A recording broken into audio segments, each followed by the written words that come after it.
Sean family, what up? Banks, what up?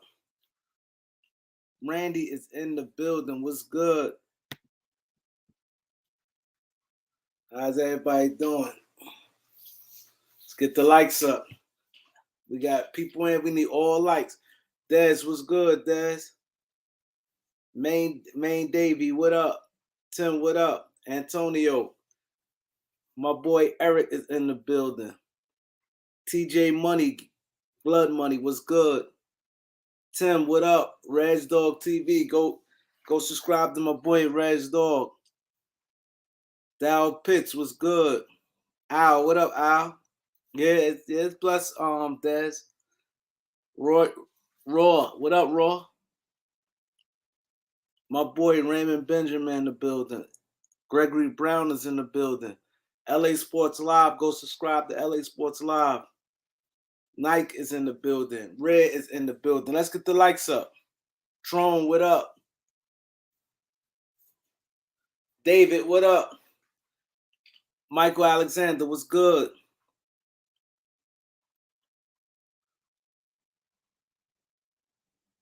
Oh, you already know that, Reg. Let go of everything. What's good? That's right. My boy Tim said hit the like button. Joe, what up, Joe? Elder, what's good? Oh, it's on tonight, man. It's on. It's been a minute. My boy Zulu Nation is in the building. The Shot is in the building. Showtime is in the building. Eric Kwan is in the building. Go subscribe to Showtime Sports. Big time Laker fan. Go subscribe there too. Lakers over everything. Go subscribe there too.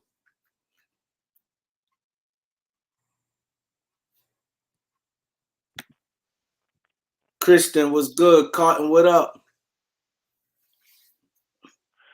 Hey, salute, Kareem. Salute, Elder. How you? Bless, my brother, like always. How you doing, my brother? All right, chilling. Good to see you and hear you, brother. Good to see you and hear you. Yeah, been a minute. Yeah. The whole week, right? Yeah, it's been a week. Mm-hmm. Yeah. I know you was on the road. Yeah, I'm on the road tomorrow. I was gonna go today, but I was like, we gotta get the show in, then I'm gonna go tomorrow. I'll be in Bama tomorrow. Yes, sir. Yeah, I'll be in Bama tomorrow. We got rain here a couple of days, so it's kind of slowing us down. We got that footer put in for the greenhouse we building. Kind of got a unique greenhouse we building. Using some block and all that kind of stuff. So, but we kind of slowed down with this rain coming through. Hey, Kareem, I'm tell you now, my internet been tripping all day, bro. We had a storm come through here, probably about a few hours ago, and that thing, so about 1 or 2. It's been up now. So if I fast in and out, you know it's my internet. My internet. So, yeah. Kareem, what I told y'all niggas, they niggas paying patient for a reason, nigga. I told y'all they being patient for a reason. I want everybody to get ready to come up in here. I'm going to shut down my stream in just a couple minutes because I put this on the screen for everybody coming here. I'm finna cook these other clowns. They be scared to duck my channel. They be trying to come over here for cover. I'm finna light their ass. You know, let Ticket go in, huh, Kareem? Yeah. Yeah, let it go in. Ticket on the helmet. I told Ticket I'm gonna just collect the cash apps. Don't let him go in on everybody. Elder, I'm gonna destroy these niggas. Boy, I already know. Niggas doing all this talking. Them niggas doing all this talking. And I told them niggas. I told every last one of them niggas that the Lakers was sitting there waiting. That's why they ain't made no moves. You wonder why they ain't made no moves. You were right about that. You were right about that. They know what's going on behind the scenes. They already been known KD wasn't going back.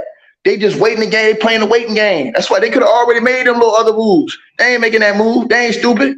They being quiet, being patient, not ruffling feathers. Don't want to piss Brooklyn off. Don't want to leak no bad information. We gonna sit here and wait because we already know what's going down. Now you got the shit with the mandate came out today that they can't play in Canada too. No games. So why would Brooklyn keep KD in a 1-year deal? They got to play the Raptors in the playoffs. He can't play half the series. Nope. You think they're going through that again? What you think? Yeah, it's crazy. It's crazy. It's about to be on. It's over now. It's over. It's the point of where KD going. That's the thing. Who could give the best offer for KD? Where and when? Because I think it's going to be sooner than later. Yeah, they don't want this to fester on. They're not gonna want this to fester on. Boy, it's finna get crazy in the NBA right now. I'm telling y'all, it's gonna be some teams that pop off some deals, and after this, a lot more deals will happen. Y'all think not? Absolutely. Everybody just waiting on this KD trip to fall. They've been waiting. But it's gonna be deals that happen. The Lakers gonna do another deal after that. Watch. Oh yeah, they definitely got deal lined up. But they've been saying that they got stuff lined up. Because they got THT deal lined up, I heard. I'm gonna tell you now. Watch Utah try. I'm gonna tell y'all. I got feeling this thing finna be huge. I think Utah finna get in. Knicks finna get in. I think all these teams trying to get in on this one deal. I really do. Because I'm gonna tell you a team that's kind of being quiet, but they really want Russ' contract, and that's Utah. That's why you saw the smoke from that deal going out this week and last week and the end of last week. Because you think about it, they already got too many players. And what the Knicks got, let's just keep it real, y'all. The Knicks ain't got no difference makers on their team. None of them. So they really don't want to take the Knicks players. They just want the Knicks picks. So if they can get Russ to be the player come there, get the picks from the Knicks, that's perfect for Danny Ainge. He already got 4-7 picks sitting there. He get 4-5 more picks. You know what I'm saying? Get a pick from the Lakers for eating up Russ, then get 5 picks from the Knicks. He's straight. And I ain't got to take back none of their bum players. I'm telling you, I got a feeling this is going to be This got the potential to be the biggest deal ever in the NBA, bro. 5-6 teams, bro. It's got the potential to be the biggest deal ever in the NBA. Everybody finna try to get in on this deal. Watch. Everybody trying to get in. Yeah, it's gonna be crazy. This deal gonna be crazy. Who y'all predict he going to though? KD. I mean, I don't know. Boston got the best thing. Ticket still over there? You still there? You still there, Ticket? Nah, he must be gone. Boston so far, I mean, cause when you look in the paper, when you look at the report, they're saying it. I'm trying to remember the word they use. Pretty much, it's an acceptable trade, is what they were saying. And you know how to dissect what they were talking in that article, Sam's article. It's pretty much an acceptable deal. What's on the table, and everybody talking about how Boston don't want to give up old boy. I don't think they got a problem giving up Smart. I really don't. Not for KD. I think they will. If that's the deal breaker, I think Smart gone. Oh, Smart's out of there. Brooklyn ain't taking. You got Brogdon. Now, if I'm them, if I get rid of Smart, I'm really not putting Derek White in the deal. No, they don't want Derek White. They don't want. They want Smart, Grant Williams. That's a good deal. To me, if they get Jaylen Brown, those 2 guys, and 3 picks, I don't know why you wouldn't do that. They said they're going to empty the clip on the team. Well, they can't. Oh, we got Intel Wild. He said Elder Kareem, bad news. The Celtics most likely get KD, but the Lakers get Kyrie. Why is that bad news? He said bad news is Celtics most likely, we'll get KD, but we get the bad. Ain't nobody tripping on that, bro. I'm telling y'all, I'm not as big on KD right now as everybody else is. I'm not saying that he's not a great player and all of that, but I saw decline in KD. I think KD's declining. I really do. Now, I'm not saying he declining to where he's going to average 20 points a game or 19. No. But I see levels of decline. And them guys, the longer the year go on, the worse it is for them cats. So unless he get a nice big break in the middle of the season, and I think part of the decline came because of the way they were playing him. He was playing a lot of minutes, and he shouldn't have been. He was playing heavy minutes. He was playing heavy minutes, and he shouldn't be. So if you get the right coach like Udoka that is not going to play him heavy minutes, he may be more preserved. But I'm just not as KD's top 5. Don't get me wrong. In the league. What you just said is very important. What you just said is very important to why I think the Lakers hired Darvin Ham, because look at how efficiently they use Giannis during the season. See, I think Darvin Ham sold the Lakers on that with LeBron. If they can keep LeBron in the low 30s, which is what they kept Giannis playing 32 minutes, bro. That's crazy. And put up the numbers he put up. Imagine if Giannis was playing like 38 minutes. That fool, his numbers already out of this world. But if you look at his playoff numbers. That's what his numbers would look like if he was playing. His playoff minutes are like 37. If he was playing 37, then they're going to be averaging like 33, 34 points and 14, 15 rebounds. His numbers will be off the charts. So that's why I think when you look at that situation with D-Ham, that's another great reason why the Lakers brought him in, because he going to know how to manage LeBron's minutes. And trust me, cats keep talking about, LeBron going to respect D-Ham. Where D-Ham come from, where he cut from. And like D-Ham said on the show, I'll fight with him, nigga. I don't care. You're not gonna punk him. The You know what I'm a saying? real one, bro. And What you gonna do? LeBron Gonna gonna stay have with it? LeBron will have the ultimate respect for D-Ham because Yeah, he he knows would. D-Ham, everything he's doing is about winning. And all he cares about is winning. And LeBron always has respected guys that's that way. So I don't see D-Ham and LeBron bumping heads at all. I don't see them having no issues. The key is can they stay healthy? Can the guys develop? And can they be ready to go when the playoffs come? Make No, a but good that's run. what falls into the health. What falls into it is the minutes, is him lowering his minutes. Oh, yeah. So that I he think can it's good play for more all of games. them. AD, Kyrie, and LeBron. All of them need to play less minutes. I agree 100. Get them boogers down in the low 30s, man. We good to go. Let them, and then you develop your other guys because they're getting more minutes. You get your chemistry going good. Because let's keep it real. LeBron, AD, they don't need much time to get chemistry with them cats, bro. They're going to be what they're going to be. At the end of the day, them other guys need to come together in jail. And the more time they get to play, the closer their chemistry get on that court, and we good to go. We're going to be good to go. AR-15 what you got, man? Said, no, we got a super chat. He said, all right. Out Brown and AD, add Kyrie, KD. Clear out LeBron and AD for Kyrie. I wouldn't do that deal. He said clear out LeBron and AD for KD. So send them to Brooklyn, turn them into the Brooklyn Lakers, and then we get back to Los Angeles Nets is what you're trying to say, huh? It ain't going to go down like that, bro. I mean, you know the Lakers want LeBron there now, bro. He's going to break Kareem's record in a LA jersey. Man, come on. LeBron ain't going nowhere, bro. And he going to sign that extension like I've been telling all y'all. All that hype about him going to Cleveland. They don't do this. They don't do that. The Lakers already showed they committed to winning. Everything they've been showing, they committed to not just winning now, but to the future.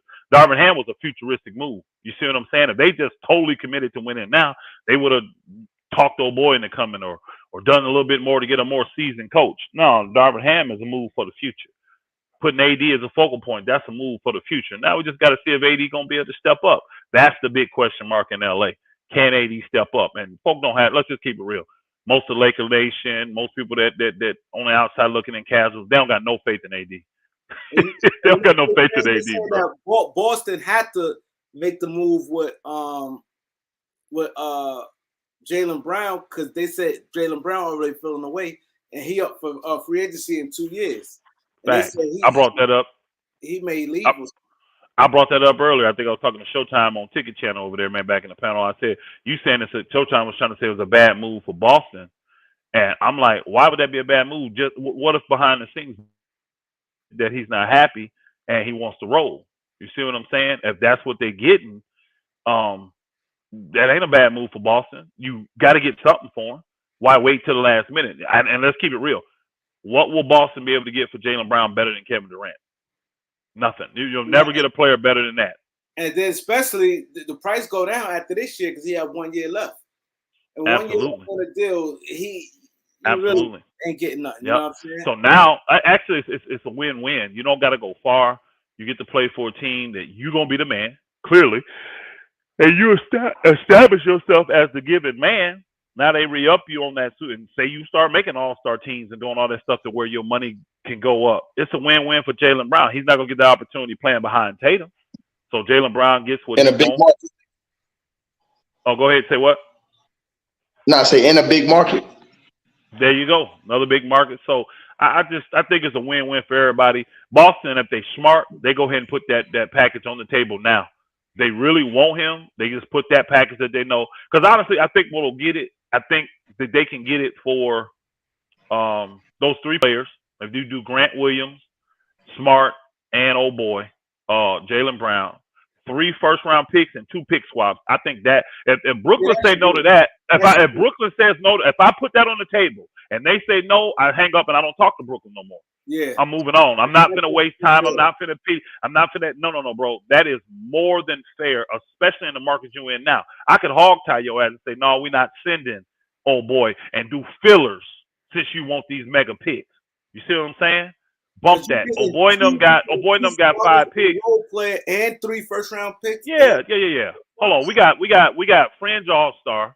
We got defensive player of the year. We got a solid rotation player, and you getting 3 first-round picks and 2 swaps, bro. Nothing can be more fair than that. So if they put that deal on the table and Brooklyn kick at all, I'm not answering their call no more. I'm just moving on with the team that I got. I'm not playing this back and forth game over pennies and all that kind of stuff. You can call me about adding another team and all that. And they all under 28. Yeah, I'm giving you all these young players, bro, and you getting a guy that's a fringe all-star. You getting the defensive player of the year. I'm not trying to hit that. And you going to try to hog-tie me for a couple picks or something like that? Bro, no. I'm giving you, hey, what's name them got 5 picks, really 4, and then the lottery pick from this year, but it's really considered 4 picks. They got that because they didn't send nobody with no credentials over there, bro. Yeah. Name one guy that's won anything, any type of accolade at all. Thank you. They haven't, so you're not. That's why you got all the damn picks. I'm sending you guys with multiple accolades, bro. The best player that you're gonna be able to get in this deal. And you're gonna try to, and I'm giving you 3 picks still. I'm still giving you 3 first-round picks. That's a lot. And 2 pick swaps, man. Yeah. You better take that. You better. And the pick swaps. Everything gonna move after that deal, bro. Everything, because everybody gonna see. Yeah. Everybody gonna see what's going where. And trust me, the NBA teams put pressure on this shit to get pushed up too, because they tired of waiting. They tired of this waiting game. So the NBA teams, they're gonna push those signing to get this shit on the move too, so they can go ahead and get their shit ready for the season, man. Trust me, bro. It's gonna be a big aftershock after the trade, because now teams are gonna really see who don't own who, all that. The stuff with Pat Beverly, all that stuff gonna get resolved after that. All them little other dudes, whether they get buyouts, traded, it's gonna be a series of trades after that. The NBA all season, NBA has dominated all season, bro. Yeah, they dominated, bro. They dominated all season. So we got Pep name Slickback. Thanks for the donation, bro. Appreciate it. He said someone tells Suns fans that they're not getting KD. He said he's seeing some fans saying Cam Johnson, Mikal Bridges, and picks. Man, come on, man. Tell Hitman have my $200, man.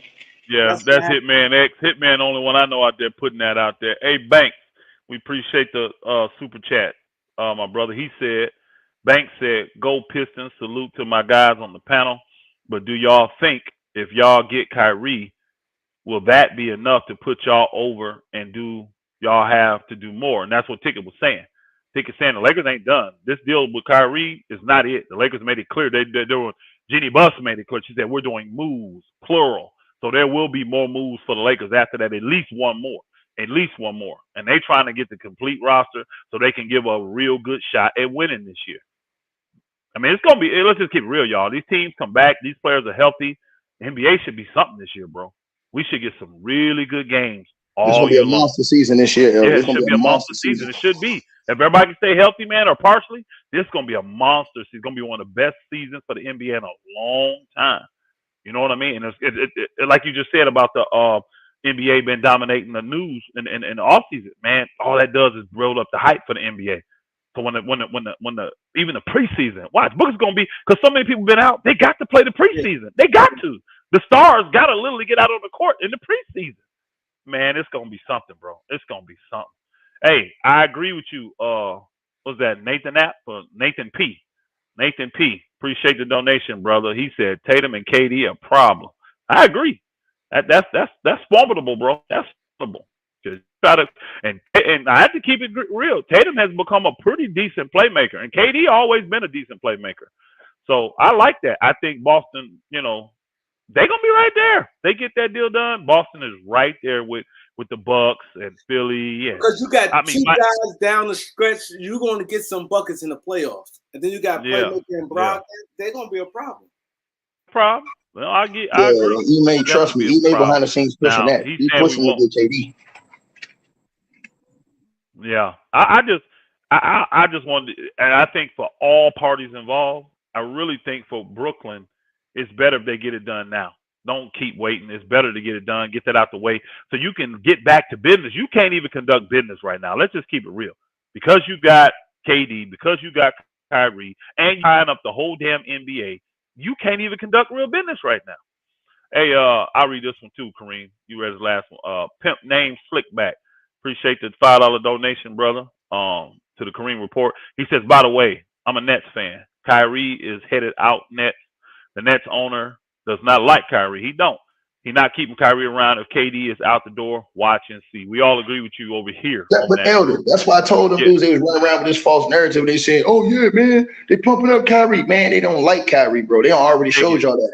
They got to do that just to make its selling point a little better when they go to the Lakers. Because if they out here acting like they don't want him, the Lakers gonna say, "Y'all don't even want this guy." So what are we gonna spend money? What are we gonna spend that type of money on? You see what I'm saying? On those type of value assets on him for a trade, but we know y'all don't want him. Y'all already showed us y'all don't honor him because y'all didn't even get a dude. Didn't even come to no type of contract extension. So get out of here, man. These dudes gotta learn basketball. Stop trolling, man, and think real. Help them. We got real shows out here, man. That is what the Kareem report is all about. If I could say that for you, Kareem, it's about educating. Kareem told him that from day one. We're trying to educate y'all on the intricacies of the business of basketball. Y'all want to just be fans all the time, but you don't understand. If you understand the business acumen and where people are coming from in the decision-making process, it makes it more enjoyable when you understand why these moves are made. Instead of just being a ill-informed and an uninformed fan that's just, I think this is best, this is best. Like the stuff with Kyrie. I mean, not Kyrie, with Russ. I told y'all when the season was going. Remember the season went over. Lakers were just eliminated. I said there'll be 5 or 6 teams trying to get Russ. Yeah, and everybody kept saying, "Russ don't fit." Utah. Charlotte. Charlotte, yeah. But I'm saying these teams ain't looking for Russ to play, y'all. Teams will want the contract, and that's the part y'all miss. These teams is in the mix now. They want the contract. Charlotte was a team that actually would have let him play, but the rest of these teams, the Knicks, the Jazz, the Spurs, the Pacers. Even if the Nets get involved, but you always said that though. You said I know it's gonna be 5, 6 teams. You always said that. I told y'all this was gonna go down, and look exactly what's happening. Nobody. You got people out there right now still saying nobody want Russ because they keep thinking that teams want Russ to play. There are y'all gonna be shocked at once Russ get bought out, how many teams want Russ to come and play for them? Oh, once he gets bought out. Watch y'all gonna be shocked. Yeah, you're gonna be shocked at how many teams actually want him to come now that they ain't got to pay him $47 million.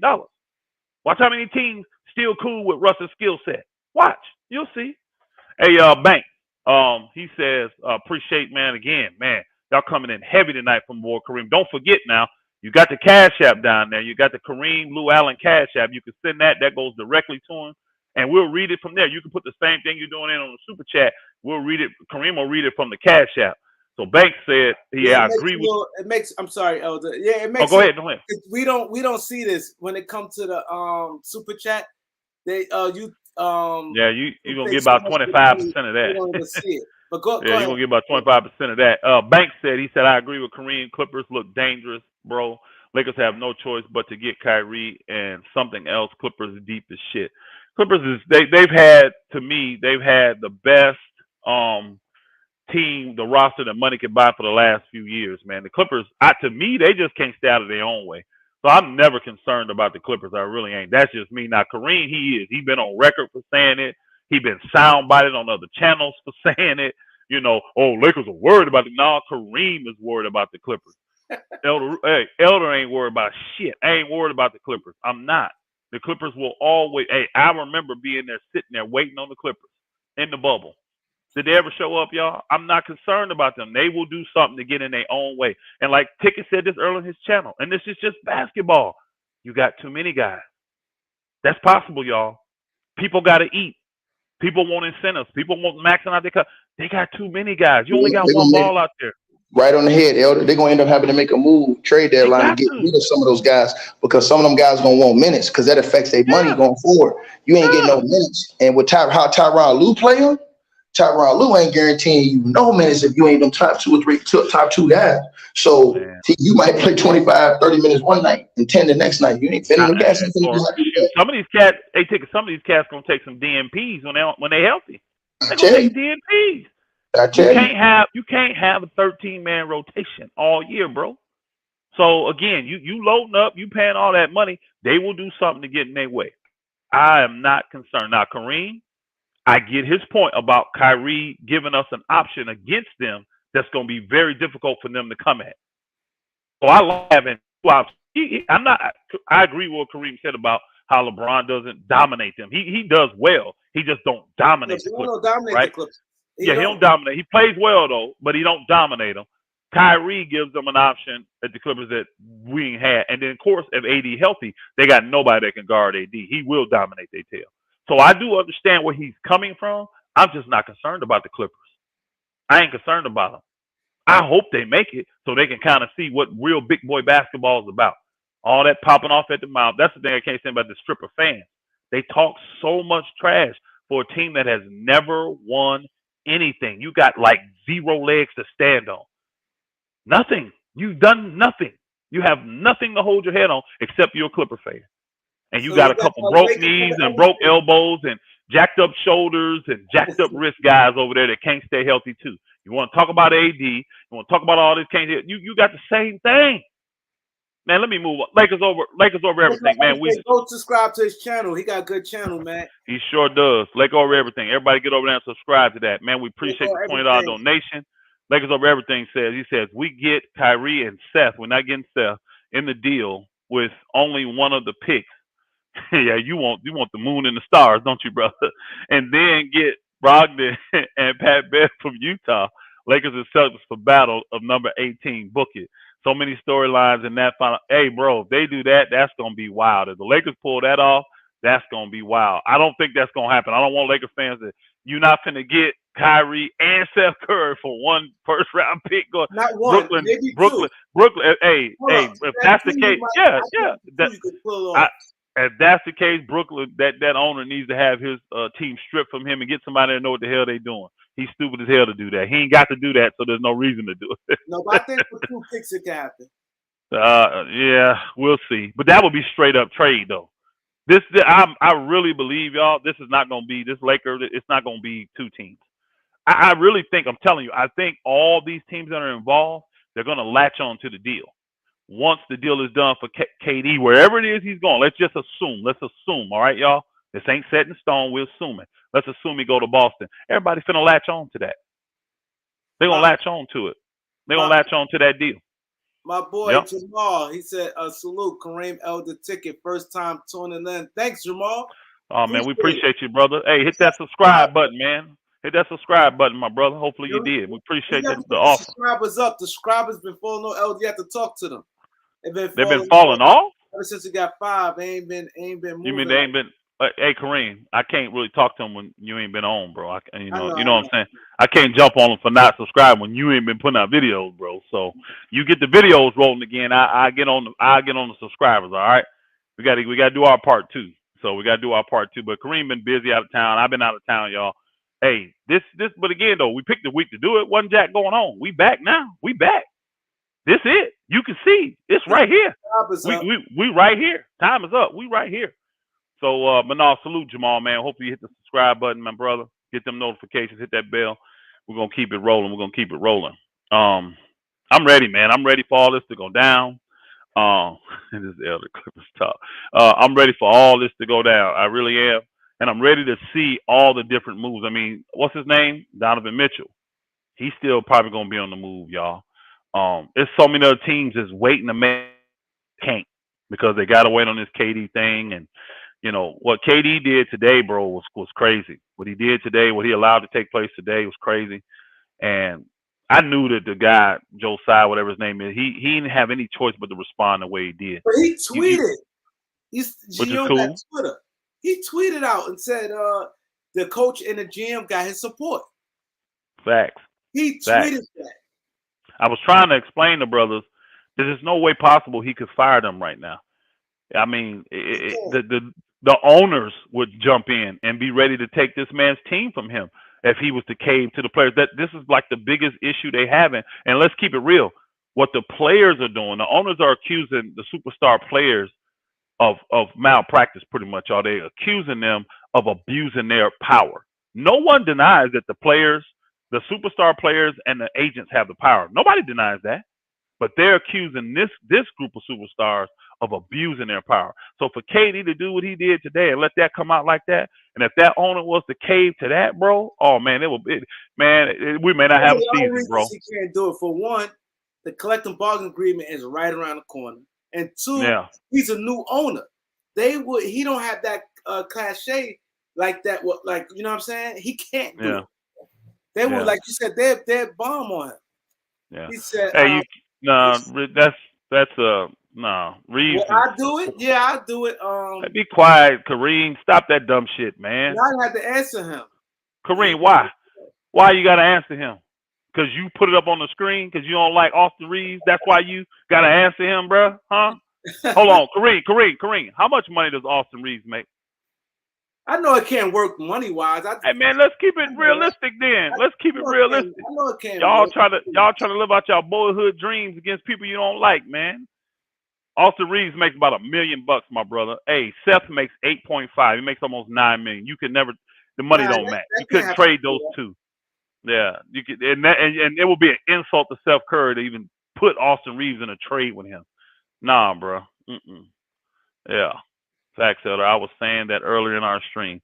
Owners ain't having this. No, wait. I'm telling you, the owners, and there's history, y'all. There's history in the NBA when owners do these egregious moves and acts that the other owners come together and vote them out the league, bro, and force them to sell their team. People act like just because you have the team, you have a business, you can just go carte blanche and do what you want to do. No, this is they got their own type union, bro, and they got their own codes that they got to go by as owners. And again, the owners don't even deny that the players and the agents got the power. Here's the thing: you in a 50-50 business partnership. The players got 50.1% of the profits, right? You're in a 50-50 partnership with these dudes. The problem they're having is these superstars, they're doing things to hurt the value of the business. And that's what they don't like. That's what the owners are getting upset about. That's what they're getting upset about. So no, the owners would not allow this. If that booger tried to go and do this, bro, they get his butt out this league so fast. And he a new owner anyways. He ain't been an owner for what, 3 years? He don't got that. They will tear him up. They will tear him up. Man, when you deal with your boy loyalty film, something I lost the Westbrook thing. Now, if you can't see that it's clear as day now that Westbrook is going to be traded, brother. But I got you, loyalty. I got you on receipt. I got receipts for you coming into the chat room saying, Elder, pay my money when you thought Westbrook wasn't going to be traded because you out here listening to these fools. I done told y'all, hey, follow the money. Let me just help them real quick, Kareem. Just follow the money, y'all. Follow the money. When the money start talking, you better listen. Why do you think I stand 10 toes down that Kyrie wasn't going to play another game for Brooklyn? Because the money in Brooklyn was talking. They were disrespecting this man. They did everything they could to get this man to run off, and he didn't. They're not keeping that dude. They don't want him.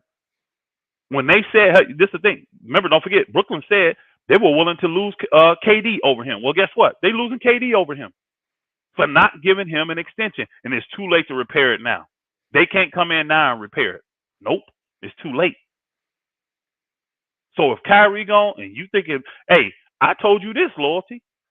Westbrook gone even without that. Westbrook, because I'm listening to the Lakers ownership talk. When I saw Jeannie Buss get up there and say, we have moves, plural, to make, who you think that is? Yeah, that's just obvious. Who you think that is? It's really only like 3 players that the Lakers really in position to move outside of minimum guys. The 3 guys is Westbrook, THT, and none.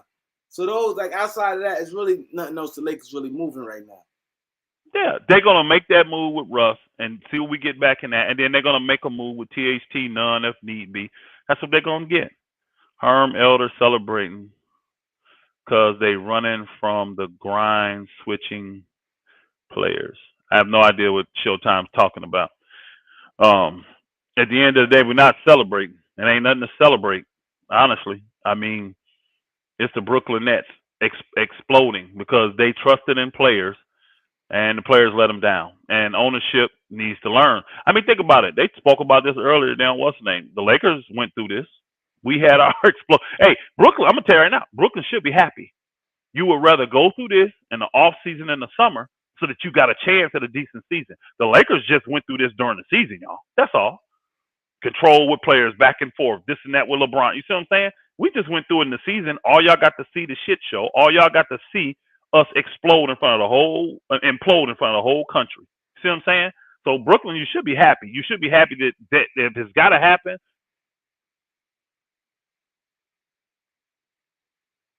Yeah, Yeah, his thing freezing up. But I don't know if y'all can hear me.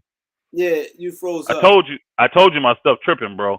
But Yeah. Brooklyn can literally get all these players in and trades and stuff and have a good season. Literally make the playoffs in the East. They make the playoff. They make the right move. Yeah. Yeah. They make the playoff. I sure did. I thought he would be. I listened to ownership and they listened to LeBron. That was the problem. Yeah. Hey, Dejan, I bet you won't put no money on Russ now. I bet you won't do that this year, will you? We all missed the Lakers last year. There was a lot of folks. I can tell you this right now. Ain't nobody in here that truly believe that what they saw the Lakers last year is what they really thought. They might have thought you was going to have a bad year, too old. Everybody had their thought. Nobody saw the Lakers going through what they went through last year. Nobody did. So anybody that say, I did, you a lying fool.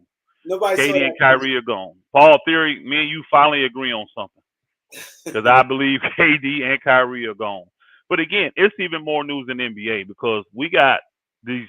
It's going to be so many trades, y'all. Think about the domino of Donovan Mitchell. Think about the players that still got to be moved in Utah. Think about these teams that still got salary cap where they got to make moves. But they still got space. You see the free agent list? It's still a lot. It's a lot of free agents still left. They're not making no moves on these free agents because they trying to keep roster spots open in case of a trade. Once it's a lot of down, that's why they keeping these roster spots open. It's a lot of teams. Oh, go ahead. I'm sorry. A lot of free agents left. It's a lot of teams that got spots. I mean, shoot, the Nets. The Nets don't have right now, even with these two guys, Kyrie and KD, they only got 12 players. They only got 12. They gotta get 3 more. So it's a lot of roster spots going to be available. A lot of moving. Collins, like you said, Collins, it's a lot of good players still free agents right now. Colin, now let's talk about, since you brought him up, let's talk about him real quick. He got to take the qualifying offer, bro. He needs to take the qualifying offer. Hopefully he's healthy, ball out, and then go into free agency next year. Now here's the good thing for him. If he does, there's nobody in free agency no more. All these guys that everybody was waiting on for 2023 done automatically signed the extensions with their teams. So it's a lot of teams that's in position to have money, but nobody to get. So if he balls out with them this year, and he's one of the best free agents on the market, one of the few point guards on the market, he gonna get paid from somebody, man. He gonna get paid from somebody. So if I'm him, I unfortunately, bro, because he got hurt, you got to do it another year. And he was what, the 8th, 9th pick, so his qualifying offer probably what, $7-8 grand. Yeah, I mean, $8 million. You've been hurt all year. Yeah, come back, show you healthy. You got to though. And again, I don't like those lame duck years for players, but in his case, because he got injured, and it was really already a small market for him, anyways. Again, these teams ain't dumb, y'all. This dude, I think at one point, didn't he put up 25 points a game or something like that 1 year or close to it? 24. Bro, that's a lot of points in the NBA, but teams realize you can do that, and that don't mean you're going to be successful. And this is why there wasn't a huge market for Colin Sexton. He's still an undersized point guard that likes to score and not a great passer. He's not a great playmaker for other players. He can get buckets for you. But guys like that, and they don't play D. So guess what? Guys like that, y'all, typically go into the 6-man role. That's what you use as a 6-man. I don't say he don't play D. He not a great defender. He battles. See, some people just don't. I got you. I got what you're saying. He tries. He gets does. down. He'll give effort. Yes, sir. He's still a below average defender though. He still would be considered a below average defender, and his size don't help. Shooting guards though. Say it again. He was guarding bigger players, so he probably be better if they play him on smaller defenders. Again, that type of player in the league, you typically don't win with that kind of player unless he's your 6-man. Colin don't want the 6-man money. Colin trying to get the starting point guard money. You see what I'm saying? Which I can't be mad at him. But he fits the way his skill set is and all with this NBA now, with this positionless and all that. I mean, think about it. Jordan Clarkson. You start Tyler Hero. You start naming all these good 6-men in the NBA. They all fit and do the same stuff that Colin Sexton do. So that's really the best thing for him. But again, I don't blame him. I would want somebody to view me as a starter and give me the starter money. You know what I'm saying? Because the way this stuff is now, this may be his only chance to get a big contract. You see what I'm saying? 3 years 60, 4 years 65, something like that. What they offer him 3 year 48, right? Or something like it's like 13 million a year. I know when I did the math, he was getting offered like 30. And if I'm him, I don't take that. Nah. I don't take that because I think he can play on 6, 7, 8 million this year qualifying offer and get a better offer next year because again, what, he 23? He's young, but the thing is just there's no real market and people are gonna have money. So if they view Colin Sexton as coming in and fitting their program, it can make it. He may mess around and get a team to give him 18 million, 20 million, 22 million.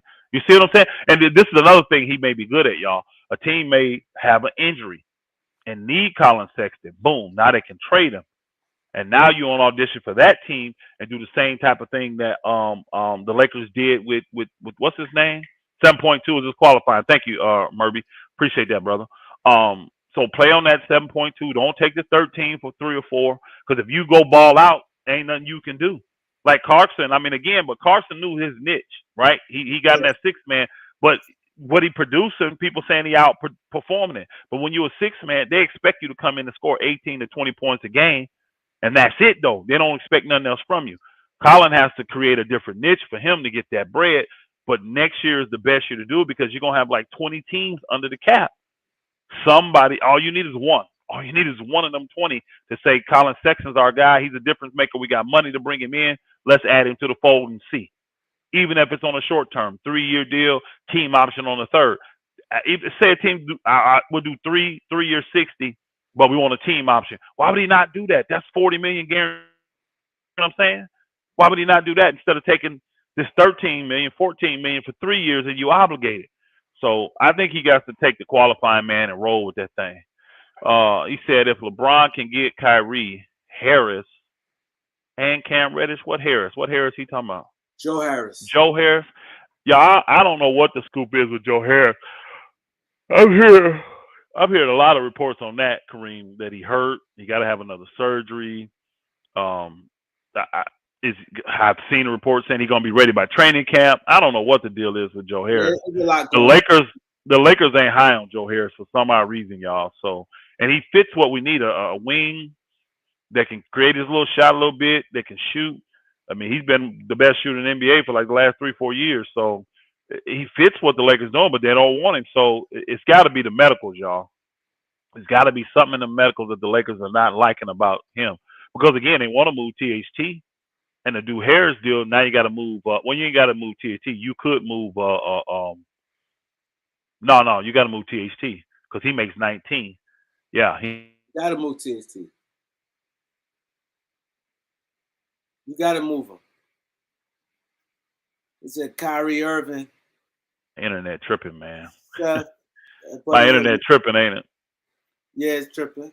I told you the storm came through and it's been flicking and flipping. We've been resetting it, doing all this stuff all day, man. Okay, it's just... so I'm gonna give you my dream scenario. What's your dream? You can have it your way. What would be your scenario? We get Kyrie. I would like to get Break Kyrie down the trade as you talk for people to understand. Well, I really believe, and I can't break down like the intricacies of it because I think it's going to be like where you could say for it to make sense. Yeah. It'll make sense. Not what you think will happen. It'll make sense. It'll make sense. My dream though scenario is it be like a 5 or 6 team deal that the Lakers end up getting Kyrie, we end up getting Patrick Beverly, and we end up getting Bogdanovic. That's the 3 I want. That gets you. That's serious business right there. Yeah. That's serious business because now Pat Beverly he eased a lot of problems you have because he fits right into what D-Ham want to do. People underestimate Pat Beverly. Pat Beverly's an excellent on-ball defender, man. Excellent on-ball defender, bro. Yeah, and he shoots the 3 at a high clip too. He shoots the 3 at a high clip. He the worst type of dude. Confident. Elder, he the dude that when it's time you don't want to play against him. None of the top dudes in the NBA, Steph Curry, they hate playing against him. They can tell you the guy they hate playing against the most is him. Yeah. Now I'm on record for saying that I'm not a big Beverly fan, blah blah blah blah. But you know, when new information come out, your opinion changes. And well, here's the information that got me to change about Beverly. Listening to him, he has no problem coming to LA. He actually kind of wants to come here, I can tell. So I'm good now. You know what I'm saying? And he does fit a need too. The Lakers need a need on that defensive end. He's a winner. Every franchise he goes to, he got an effect on winning. He got an effect on winning, bro. You know what I'm saying? Yeah, and I think with the leadership we got there with LeBron on them, that they and D-Ham, they can keep him in line if he tries to get out of line. I think they can. But that's what I want, because now we get more wing help. We get a lot of shooting in that. All those guys can shoot the three. You talking every guy there 38% and higher. And we getting it at three levels, at the 1, at the 2, and at the 3. And Bogey can play 4, you know, on small ball. So to me, I want the guys from Utah with Kyrie. And they're on expiring contracts. If they get hurt, they're old, they're not doing what they need to do. I ain't gotta be tied to them. If we blow this thing up and knock it out the park and we win, we can re-sign them. You see what I'm saying? Bogdanovich already know how to play that fourth player, that fourth role. He know how to, he can get his 15, he can get his 15, 16 right in that 4-player role, because he's been playing it the whole time. He know exactly how to do that. You know what I'm saying? Yep. And these guys are veterans, and they're motivated because, let's keep it real, they're 33 years old, they're 34 years old. This is probably going to be their last contract they get. So even if they don't get it from the Lakers, they on audition for other teams. And somebody gonna want somebody to give them that 3 or 4 year contract to finish out their career. So I like guys like that. Kareem, y'all high on Cam Reddish? I like Cam Reddish. He okay. A lot of people on Laker Nation talking about go guy. I ain't high on that dude. That dude ain't. Listen, they talking about he ain't never get a chance. If he ain't get a chance, that means he ain't showing the coach. He need to show to get on the court. Y'all they keep telling me, yo, coach, or Ticket, he ain't get no chance, man. He ain't get no chance, bro. Let me tell y'all something. If that dude was that high of a pick, been in the league this many years, and y'all keep talking about he ain't got a chance, it's a reason why they not putting him on the court for all the minutes, bro. It's a reason. He ain't cutting it, man. Hey, Ticket. Remember in Atlanta?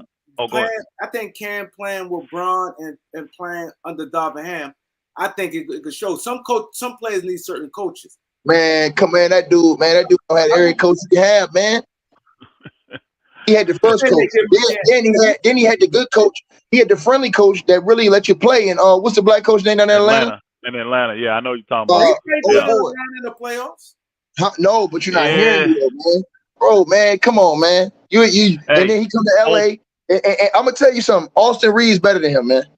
The dude you don't like, he better than him. Austin Reeves better than Cam Reddish.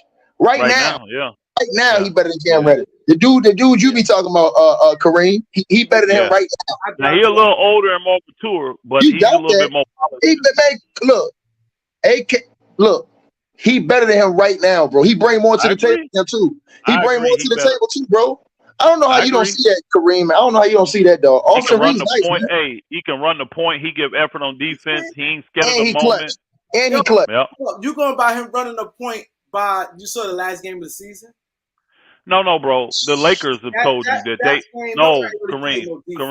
Kareem running the point. I'm not Kareem. I'm not saying that this nigga gonna come in and be Chris Paul. I didn't say that.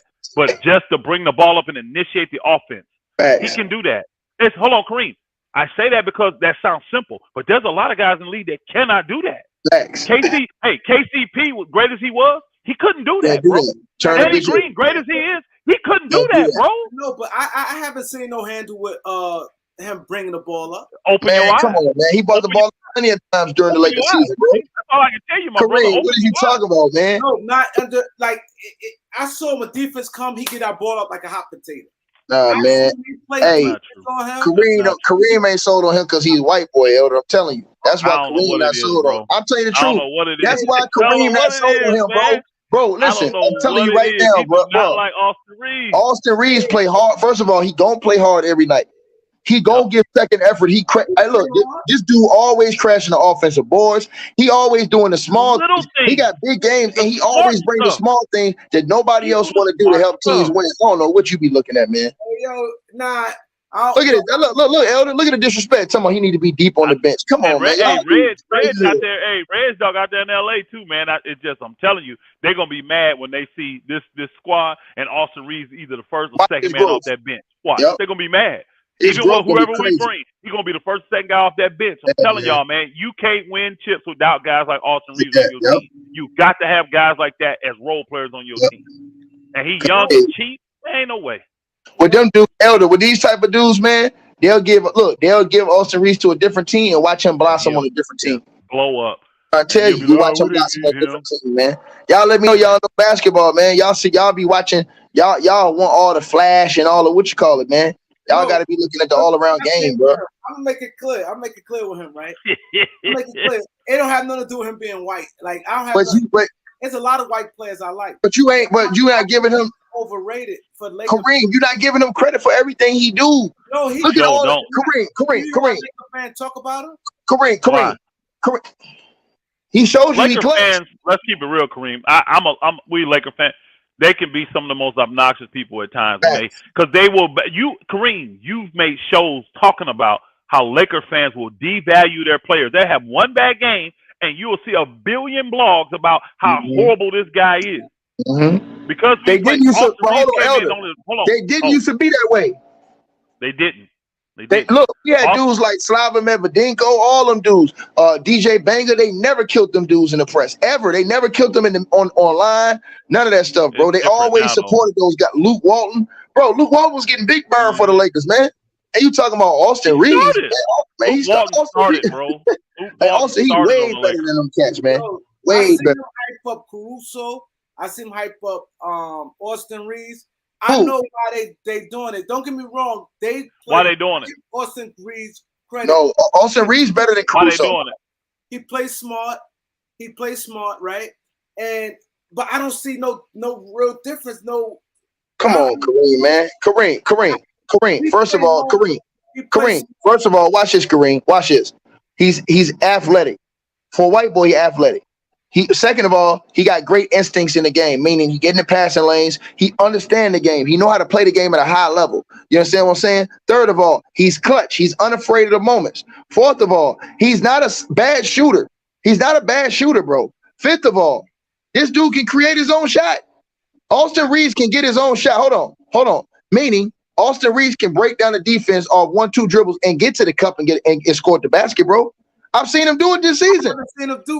I've seen Austin Reeves do it this season, bro. Kareem be watching, bro. I've seen him do it this season, bro. I don't know what you looking at, bro. Yo, I seen when defense on him, he get that ball up. I haven't seen him find nobody. How much he averaged this year, Kareem? How much he averaged this year? I think 6 points. No, that's a lot. I don't know. More than that. See, you don't even know how much he averaged. How much he averaged? He averaged around what, 8, 9, something like that, 8, 9. All right. I know this. His numbers were better than old boys in Charlotte when his rookie year. I know that. He'll be around 10 points per game. Hold on. Time out. You said what, Kareem? He averaged more than old boy did. Gordon Hayward did. I always go by that. He have 7.3. But that was more than Gordon Hayward. Look, my thing is, I give him credit what he could do, but I think Laker fans overhype him. I do. All right. I do. We'll see this year, then. We'll see. Hey, here's the thing. Hopefully, this year's team's gonna be so much more balanced. I watch players when defense on them how they respond.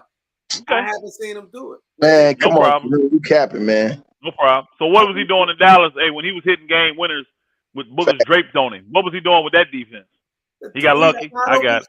I'm not saying he ain't gonna never hit a wide open shot. I'm talking about like far as like him getting the ball and creating no shot. I haven't seen that. Kareem, look at his highlights. Hold on, Kareem. Google his highlights on YouTube, bro. All you gotta do is put him Austin Reeves highlights. Highlights you can't always judge because highlights they're gonna. No, but I'm saying I'm saying on his highlights. He's gonna show you his best play. Yeah, you're gonna see him breaking down defenders. You're gonna see the different ways that he scored the ball, and he's not one-dimensional, bro. He scored the ball in different ways. This dude can crash the boards. He'll get in. He don't need the ball to get you 10, 11 points. He don't need the ball. You know what I'm saying? He's a very smart basketball player. You need intelligent. You need intelligent basketball players when you want to win championships, bro. We appreciate the super chat, Nick T. We do. Austin Reeves. He said Austin Reeves not great on D, but he recovers great. Austin Reeves gives effort. We didn't say he's a great defender yet. He gives the effort though, and he does the smart things. Is what we like about it. In the building. Salute King AK-47. Salute my brother. Good channel. Salute. He talked the drill. Everybody get over there and subscribe to AK's channel. AK47. You need to be drilled, man, for this bad take we got right here, man. That's a bad take, man. Hey, Kareem, I can't believe you saying it. Hey, Kareem would tell you. Kareem, have I not been on your head about Austin Reeves? You know my head, but I stay on Kareem about Austin Reeves. Like, bro, you missing it on this dude, man. I tell you, I don't see you missing it. I think he's deep. I'm not saying he a bum. I never say he a bum. But so what you think? So what you think Max Christie is? A bum, right? No, he all right.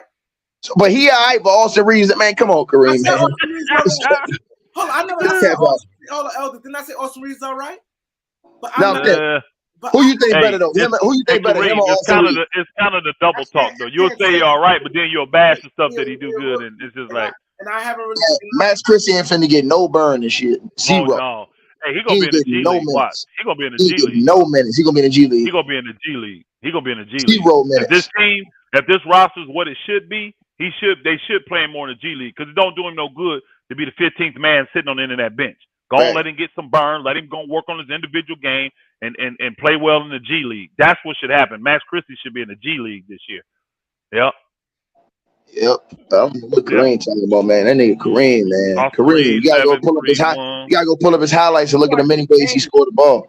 Affect the game. Kareem, them solid numbers though. Listen, you talking about a rookie. Hey, he shot the ball better than Russ. I'm not knocking. Right, but Kareem, I just think that Laker fans I heard Laker fans say, "Oh, he's better than Russ."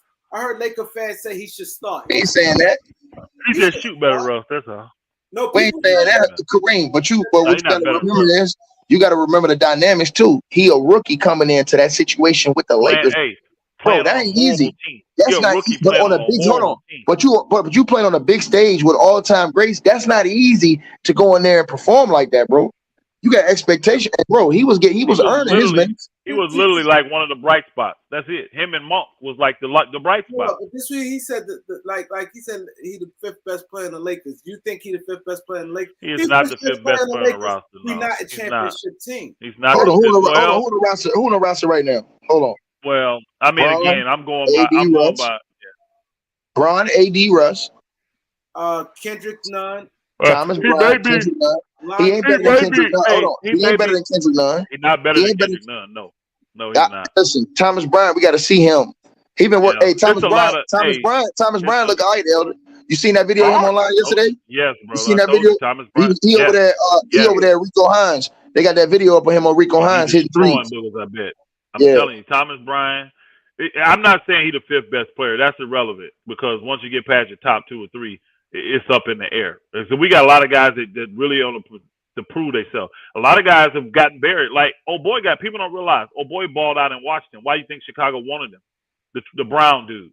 Then he got there and they got all the guys that play his position. You got Lonzo, you got Caruso, you got DeRozan. He can't get minutes. It doesn't mean he's not good, y'all. They just end up trading for guys that play the same position he plays. So now he can't get minutes and get consistent. You can't see his talent. Let's see what he can do for the Lakers. Man, y'all talking about Scottie Pippen Jr. He ain't gonna play either. Y'all go ahead and kiss that goodbye. He ain't gonna play either, man. Them dudes in the G League, man. Dude ain't ready to play no games, man. I'm telling you right now, the only guy that that's what make Austin Reeves so good. He gonna get burned. He's gonna get burned. All them dudes y'all talking about, Scottie Pippen Jr. and Mac, man, them dudes ain't even gonna play, bro.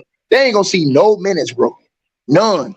The guys on 2-way contracts will get some minutes when the Lakers are, if they get injuries and they low, or we blowing folk out, you can get them some quality minutes in the beginning of the 4th, stuff like that. But because they can play up to 50 games, but I expect most of them guys, the way this team is panning out, most of them cats, man, should be playing majority of their games in the G League. And guess what? They're gonna dominate the G League because when they had Huff playing, Lakers didn't lose a game. The only games the Lakers lost when the guy Huff caught the COVID and he couldn't play. Other than that, they was dominating everybody. Hey, don't take Herm comment on this. Herm, you shut up, man. Make sure you got them chips, dog, with them bad takes you got, man. Your takes been horrible, man. Hey, Herm, you set up everybody. Here, he said up here talking all that stripping. That fool, Elder, this fool talking about something. I know. Yeah, man. Cause see, y'all gonna be stuck with Russ, man, and they ain't moving KD. Talking he got a source. Ain't helping the Lakers. He got a source. He got a source that told him that they ain't moving KD. Where your source at now, clown? Yeah. Well, Herm, Herm, quick, hey Herm, you need to just chill out, bro. Bro, just pay your loot, bro, and take your lumps, bro. It happens. Let me shut this video down. I tried to tell you, bro. I tried to tell you, Herm. So how long y'all think the KD thing? Like another 2 weeks? Another 2 weeks or more? I hope it's no more than 2 weeks. I think the trade gonna get complicated. I really do. Like a lot of teams finna get involved. I'm telling you, they're gonna accelerate this. They're gonna accelerate. Yeah. I think they want to get it done, but I'm saying the amount of teams and the amount of players and the amount of picks is gonna get. It could take it a little longer. Like if it was just a 2-team trade, that shit may be done tomorrow. If it was a 2-team trade, check this out. But I don't think it's gonna be that. The Brooklyn Nets phone ringing off the hooks today. Oh, now that this news came out, so all the new offers they got, knowing that KD officially want out, he ain't walk back. And now that Joe Tsai saying he's staying, you know how many phone calls they getting right now, bro? Showtime and them can say whatever they want. The strippers calling them niggas about a deal. I'm telling you, bro. Jerry West ain't talking as good as he talked about that dude, and ain't trying to see what it would take to get him. He's calling to see what it would take. Hey, Ticket. Another thing Jerry West do. Sorry to cut you off. Another thing Jerry West do. Everybody focus on that. Jerry West will look at a piece that works better for him. Like, and I'm just gonna throw something out like crazy. Like he may be on the move. Like I cannot get KD, but maybe I can extract Seth Curry from him. Or maybe I can get Patty Mills from him. You know what I'm saying? He be looking at stuff like that and saying, okay, I may not get this, but I'm going to get this piece that ain't nobody thinking about. I get involved in this trade, and I'm going to get that piece that I know now I can get rid of this dude. Or Bro, I can do this Elder, I wouldn't be surprised. I wouldn't be surprised if we woke up and they traded Paul George and a package of players and picks that they acquired from another team. Because listen, this is how you're going to see. If you see the Clippers all of a sudden moving and try to get picks from other teams, you know they get ready to make a move for him. Any team right now, any team that you see that's moving to get a lot of picks, if any of the teams moving, they trying to go get KD. Trust me. Absolutely. You about to see right now. Teams might try to move players. There's money. Teams with picks though. There's teams with picks. But you know who really gonna be motivated now? Sean Mark, because he's gonna be like, damn, you feel this way about me? You want me gone? All right. Yeah. You talk Sean Mark, Hey, you're right. Sean Marks is ready to talk the side guy into any deal. You're right. You're right for that, Kareem. He's ready to talk his butt into any deal. Let's get this nigga out of here, bro. Let's get this nigga out of here. And Tigger, you were right on your channel earlier about the leakage. I always tell people who benefits from this information coming out. Who benefits? And you broke that down very good to them earlier, telling them how, because it's like, who you think put that out there? KD, but why would he do it? Blah, blah. Bro. These two guys' jobs is on the line. You don't think they want their people putting that stuff out there, letting everybody know? This nigga trying to get us fired. This dang nigga who we took care of. Think about this. This the guy we took care of, put our job on the line, got Harden in for him, did all this for him, and now he's saying he don't want us. First thing they gonna do is call their agent and let their agent know everything that they just heard. And then their agent's gonna call and put this shit out because their agent's gonna be scrambling just in case Joe Tsai was gonna go a different way. The agent's scrambling now. So that's how that word get out. And these reporters talk to these agents. So once that news got back to him, he probably made a phone call, verified that everything went down. Because I told you, I already heard the meeting went down. I knew KD Reed told him that he was gonna leave. And all these dudes came, all he talking about was cap. No, y'all don't know basketball, man. So BX, make sure you got my 500. Herm, make sure you got my 200, you punk ass nigga. Herm lost a lot of money. Hitman, make sure you got my 200. Talking about he going to Phoenix for them bag of chips you was trying to put up over there. Y'all dudes is clowns, man. Make sure all y'all dudes and all y'all that was in here talking to Elder too, all y'all stupid, man. That's why I told Elder. I said, dog, sit back, big homie. The Lakers know what they doing. The Lakers ain't ruffling no feathers. The Lakers have been very respectful. They haven't been acting like they tampering with Kyrie. None of that. Nothing to piss off the Brooklyn Nets. So once KD happened, they slide right on in. Let's get this Kyrie thing done. So period. Your bet to them is just that Kyrie is out. I told them KD was gone. These clowns keep trying to tell me that they can force KD to stay because they can't. You're never gonna beat the players and the agents, bro. The agents run basketball. The top agents in the game, bro. Listen, without the agents, you ain't getting the players. Period. Fact. So if an agent, let's say an agent got a beef with you, right? Let's say you're a general manager of a team, right? And let's say an agent got a beef with you. Guess what he can do? If he getting all the top players coming out, players that you want, he can funnel them to a different team just because he got a beef with you. And guess what? A lot of times the players don't even know it. The players don't even know about the personal beefs that's going on behind the scenes. The agent could come back to them and shit can a team and give you bad information about a team just because he got a personal beef with them niggas and funnel you somewhere else and tell you that's a poor situation. It's a better. I'm telling you how it works. When the agent come back to you, the agent come back to you about 4 or 5 teams maybe, and he give you all the different scenarios for each team. Now, guess what? If I got a beef with you and your team based off some other bad business we had, I might say to myself, man, I ain't giving this fool no players. I'm sending this dude over here. But I could have sent him to you. Maybe he want to go to you, but I'm going to tell him something bad about you and tell him that you guys don't do business well and that you guys don't take care of y'all players. So that might make me, who wanted to go sign with you, go somewhere else just based off that. So you got to look at this stuff, Kareem, man. It's real, bro. It's real, man. It's definitely real.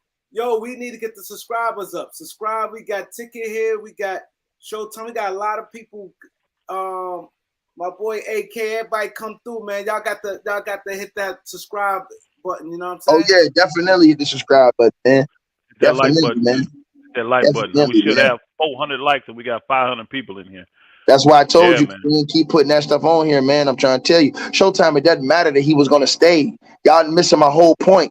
My whole point is this: I knew, Elder knew, the owner of that team was never gonna cave into KD, bro. That billionaire, this dude is Asian, dog. He's an Asian billionaire. He not fitting to fold to the demands of no black millionaire. He not, bro. He's not, bro. Maybe if you had a flunky or somebody else, yeah. But that dude, he was never gonna fold under that situation, bro. Because if that was gonna happen, he would have fired them 2 jokers as soon as the season was over with, before the draft and before summer league. So the new people could come in. That's why you never see a coach or a GM get fired late. You never see him get fired this late, or regardless of the situation. You understand what I'm saying? They'll let them niggas start the season and say you go in. KD want him fired now. That's never going to happen. That was never going to happen, bro. It didn't happen then. It wasn't going to happen now. That's why I told you he wasn't staying, because I knew they wasn't getting fired.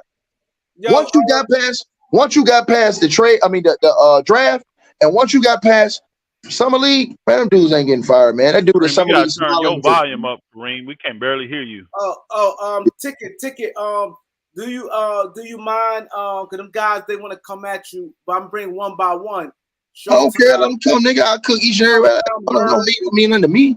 And loyalty. All right. So all them dudes want to come in here. All them dudes want a piece of us, man. Them niggas always talking shit to me, talking shit to Elder, talking about, oh yeah, just take that. Come on, man. This is what we do, dog. Hey, Kareem. I'm gonna drop it for Herb. Hey, Kareem. One at a time, huh? Hey, this the Kareem and Elder show. You should do a separate thing, the panel, and open it up for that. Yeah, let them listen tonight. Right. Hey, the problem is they run their damn mouth too much now anyway. We're trying to get them boogers information, and they don't want to listen. Elder, we right. It's simple. We right. Hey, when you do the show and you open up the panel, let them come in there. They don't need to come in during the Kareem and Elder show. What are we arguing about? We don't do that on the Kareem and Elder show. We have other show for that. They can come in and say what they want to say against Ticket. We've been listening to that bullshit for the last 2, 3, 4 weeks. Again, they trying to stand 10 toes down on their dumb stuff. They crap ain't coming to pass. We telling them this is what's going to take place. When a star say he wants to go, he's leaving. Yeah, y'all have given us every single hypothetical that could be under the damn sun for these niggas to stay. And they was all wrong. All they doing to me is showing me what's really in their heart, though, what they really against. I see what's really going on. I see what's really going on. And one of the dudes called him out. I heard one of the guys come out to, man, that's sad. Y'all niggas all this scared of a trade? You doing all this shit because you really scared of a trade? That would happen. Hey, look, when you get dudes on your channel that disagree with you for one thing, they'll turn and find a way to try to disagree with you for everything. It don't matter how much sense you make in any situation. They're going to try to find a way. This is an educational show. This is an educational show. Because I see a lot of people saying why. Hey, hold on, Kareem. I ain't put him on screen. Kareem. We asked for a ticket to come up. Hold on, Kareem. You can put it here where you want, but here's the thing: you have a theme on this show. If a booker wants their question asked, what they supposed to do? You supposed to send the Cash App and we read it, or you supposed to send a super chat. Send the super chat, Cash App. We'll read your question. That's what we do on this show. Now, Kareem, you do shows where you open up the panel all the time. You back in it, so we'll get a show where we can do that, but that's not what this show do. Because I ain't finna get on here and argue with boogers all night. I done heard they retarded hypotheticals and all, because that's all it is. Elder, I done heard it. I don't want to listen to that they shit. Say that dumb, look, Elder, they say that dumb shit, but they won't go to them other channels who don't let nobody in. They won't say that to them. They won't dare come out their mouth and say something like that to none of them other channels who got all them subs that y'all just go in there and be in the comment section, but they will never let you come on their panel, ever. But you dare come in here and say, hey, man, why let Tiki come in, man? Nigga, we family, nigga. That's why. You understand what I'm saying? Internet tripping. So, I mean, Ticket, let's keep it real. Ticket got a lot of insight on this. And if Kareem brought him in, so Kareem can do what he wants. It's still the Kareem Report. Now, this is the Kareem and Elder show, but this still the Kareem Report channel. He can do what the hell he want to do on this thing. I'm just making a suggestion that you got a format that we keep. And Ticket been cooking on this, and he now they've been cooking on Showtime channel. They've been cooking on Ticket channel. They've been cooking on this shit all day. They've been cooking on this all day. Come over here and sit down and shut up and get educated on what the hell really going on. Because again, we're trying to give you professional understanding of what's going on. Bump how you feel, bump your thoughts, bump your theories, bump your hypothesis, bump all that. We're trying to tell you how it works in the NBA from a business standpoint. My boy accused me of quoting Ticket. All you doing is quoting Ticket. I ain't quoting not one thing Ticket said. Guess what? I'm speaking from my experience. Thanks. I'm speaking from my experience. And if that aligns with what I say, Elder, but see, that's the problem, Elder. If that aligns with what I'm saying, they got a problem with that because them niggas don't like me. They don't like me personally for no reason. If I sit here and say, well, which one of y'all done sit down and done an NBA or NFL or professional contract? Now I'm pulling rank. No, that's called experience. I've sit there and done it. I've sit there and dealt with clients that had to deal with owners just like this, that bought the team to make money, don't know shit about the game. But Elder, they cool. His motivations ain't got nothing to do with the game. When me and you disagree about AD or LeBron, they cool with that. They cool with that.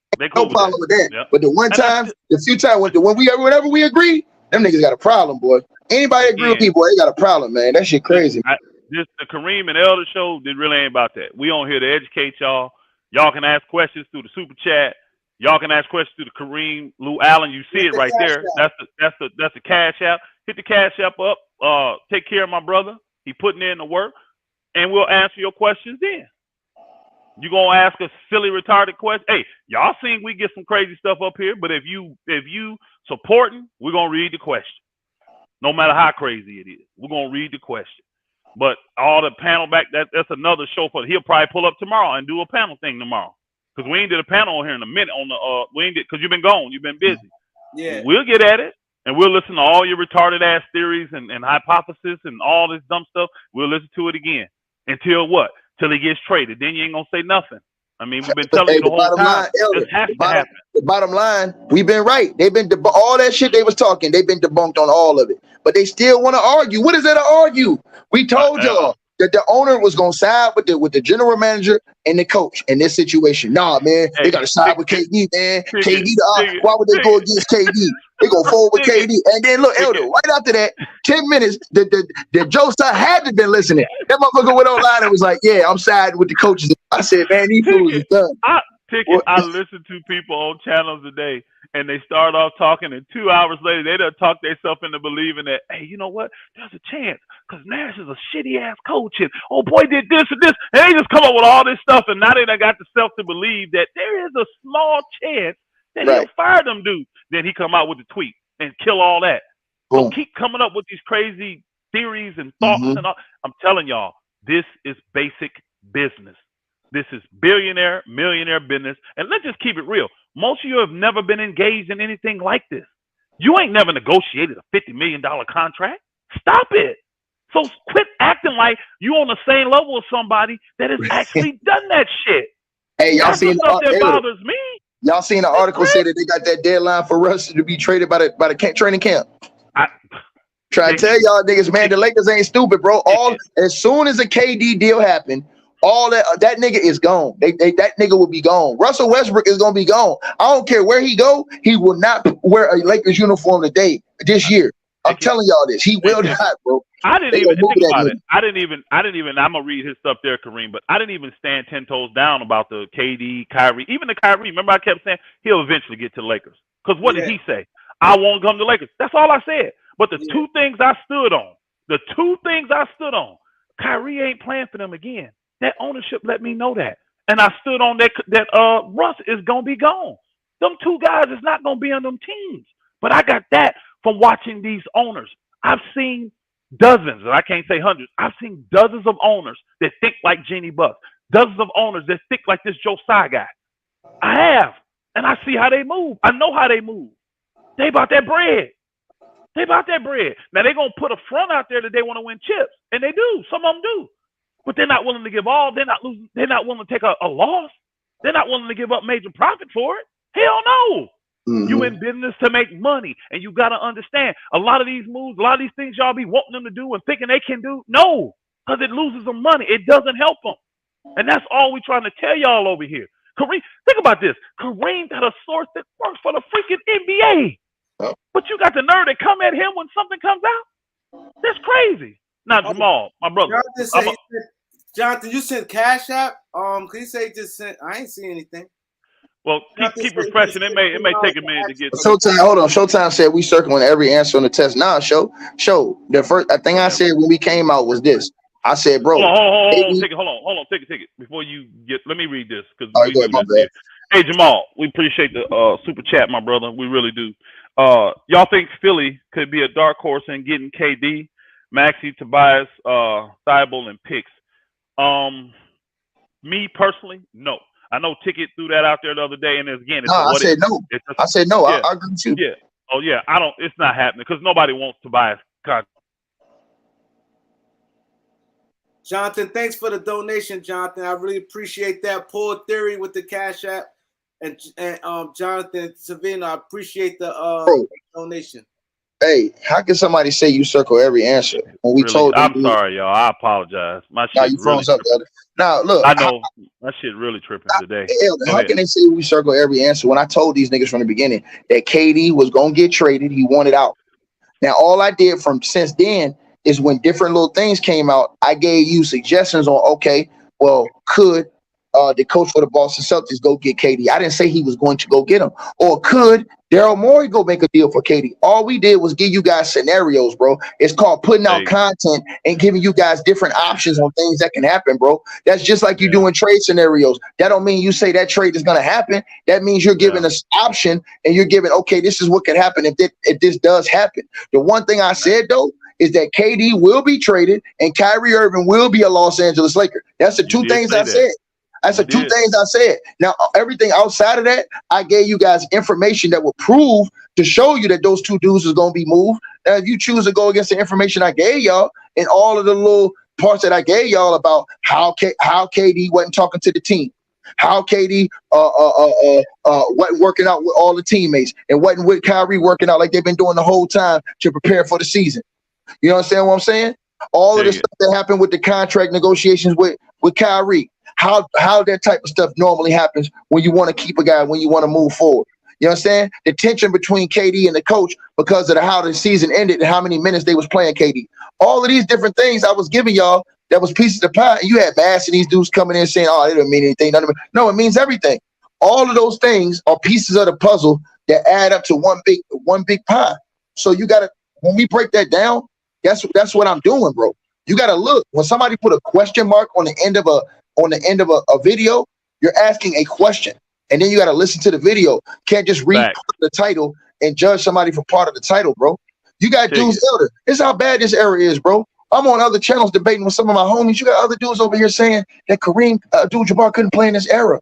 He wouldn't be effective in this era. You got dudes saying that they think KD is better than Wilt without any rings. If he didn't have any rings, all of this foolishness, bro. This new era, bro. It is sad, bro. It is sad, and they get mad at me when I be going off on these dudes. But here's the thing, bro. If we ain't out here doing this, ain't nobody else doing this, bro. If we ain't calling Kawhi Leonard to the carpet for the injury situation, if we ain't calling KD out for this capping ass shit he doing, jumping team to team, stacking all the decks all around the NBA, going super Saigon with this shit, man. If we ain't calling AD out for not working hard enough and not staying in shape on his body to be ready to help carry a franchise, instead of LeBron having to play 37, 38, 39 minutes at damn near 40 years old. Bro, ain't nobody else doing this. Y'all can call it. It's all factual information, man. You guys y'all gotta get out y'all feelings sometimes and understand we just having a conversation, bro. It ain't hate. I don't hate nobody I'm talking basketball with. Nah, yo, ain't hate. Jonathan, want to ask y'all this. He sent the cash app. He said, "Do you think LeBron would sign off trading AD for KD?" He want y'all to respond. I don't at all. I mean, listen. I don't listen. I'm gonna tell you how I feel. I feel differently. I feel LeBron James got a chance to get his hands on AD and Kyrie. He gonna do it. He trying to get that next ring. I think LeBron James gonna look at that situation and listen. I don't normally agree with nothing Calvin Cowherd say, but he said on TV this year, he said he thinks if AD's balling, he's healthy. Lakers try to make that move at trade deadline if they feel like they can get a move that's gonna help get them over the hump. And listen, this is why I'm saying this, bro. When you show me who you are, I believe you, bro. You got some people in the organization that don't want AD without LeBron because they don't believe in his leadership. So what I'm saying to you is AD was supposed to have been the dude with the torch already. So here's the thing. If I'm watching the Lakers, right, if I don't see AD in that leadership role this year going into the trade deadline, it's definitely in my mind, let's move this guy if he's healthy while we can. Because if he ain't going to be a leader this year with a new coach, when they built the team to service to you, bro, what are we talking about, man? Everything's been set up for you now. Ain't no injury excuse, like Elder said. Ain't no excuses in the offseason. This dude should come back on straight focus time, ready to dominate the league. He should be pissed off, bro. Shaq used to be pissed off if they say the big man was better than him, bro. Yeah. Come on, man. You got people saying Giannis, Jokic, all these dudes, Embiid, all these dudes better than you. Bro, you drugged Embiid. You drugged this nigga. You supposed to be on that time every single night, bro. No questions asked. So if he don't come out this year, after all the criticism, all the jokes about injuries, all that, on straight destruction time, bro, he don't deserve to wear a Lakers uniform, bro. Because the all-time great Lakers, man, they wanted it, bro. They wanted it for weeks. Let me cook on this though. The reason I disagree is because of the narrative that have always followed LeBron and his career. I've never seen LeBron put himself in a position where somebody can outshine him. And the narrative at the end of his career that if he hook up with KD, there's a great chance that KD will come in and outshine him. And I don't see that being a narrative that LeBron would want. You see what I'm saying? I don't see that because they're already looking for the excuses to justify him not being the GOAT. Now, I don't think you need an excuse. 6 losses should be enough in the finals. Now, it's an accomplishment to get there 10 times, but losing 6 should be enough just that he ain't the GOAT. But I don't see that scenario ever happening where LeBron will want to put himself in a scenario or situation where a guy can come in and literally outshine him. Even with Dwayne Wade, where he showed, I got the talent and I can tote the torch. He had to give it over to LeBron because he was a superior player. And they won 2 in a row after he did. You see what I'm saying? They'd have won a lot more if let's just keep it real. If they would have probably gave the reins to LeBron more in Miami, they probably would have won a lot more together, y'all. But Elder, would that make LeBron look like he in a position of power because KD had to go over there? Because KD ain't did shit on his own merit. No. Again, he's in a position of power, but once you start playing, he can't control that. And if KD started, if KD, you said what? You said what? I agree with Tico on that one. Facts, Kareem. It was like he joined them. Right. No. I'm not. You're not listening. Y'all didn't listen. Neither one of y'all listened. Y'all didn't listen. Yes, he has a position of power until they get on that court. Yeah, he went and joined him. Okay, hold on though. Is that not already KD's MO? So nothing's gonna change on how people think about KD.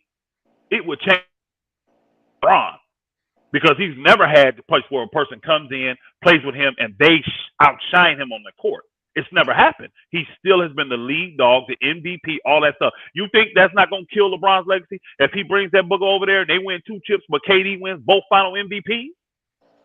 See, that's not the narrative that LeBron's trying to paint.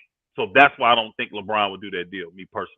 He ain't trying to paint that narrative. I think LeBron. I don't see. I think he wanted to win at all costs.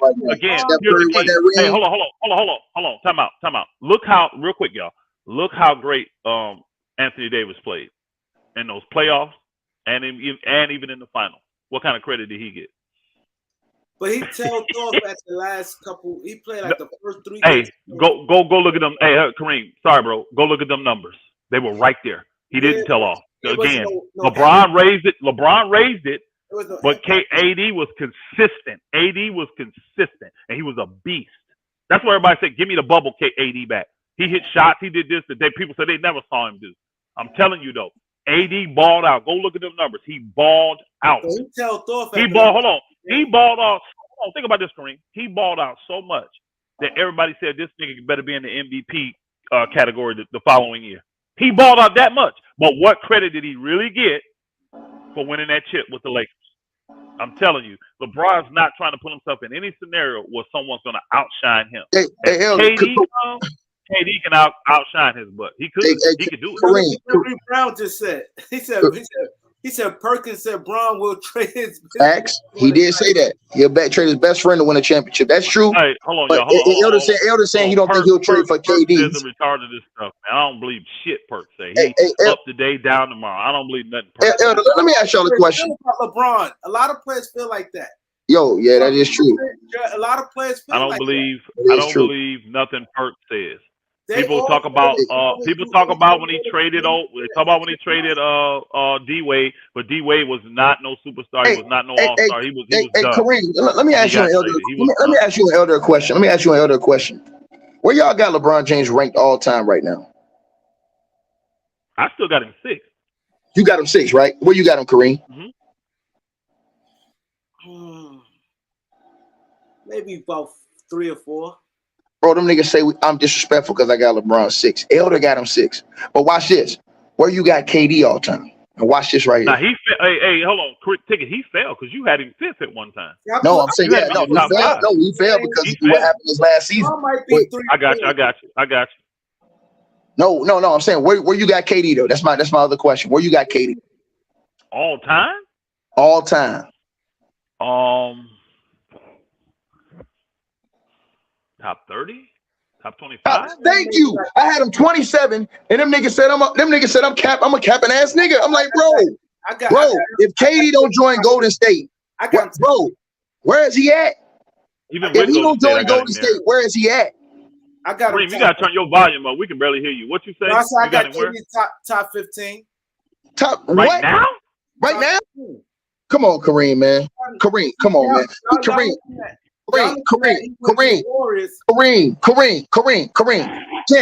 You can't cheat the test like that, bro. And then in every other situation, you fail the test when you've been tested and be top 15, bro. At least LeBron James passed the test when he just had AD in them niggas. Kareem, that means you got him like over guys like Dr. J, Moses. Come on, man. You got him over them dudes. Come on, man. Stop this, Kareem. You got him over them dudes. Stop this, bro. Y'all can't take away them championships. What? Okay, but these guys got chips too. What you talking about? Kareem. But Kareem. Who's better? Who's better? Dr. J or Kevin Durant? Keep it real, bro. Keep it real, man. Who's had a better career? Keep it real, Kareem. You can't say that because career, how you judging it? No, we judge. Hold on, Kareem. It's about a career. We're talking about their careers. KD numbers blow Doc numbers out the way if you want to talk numbers. Not even close. Go look.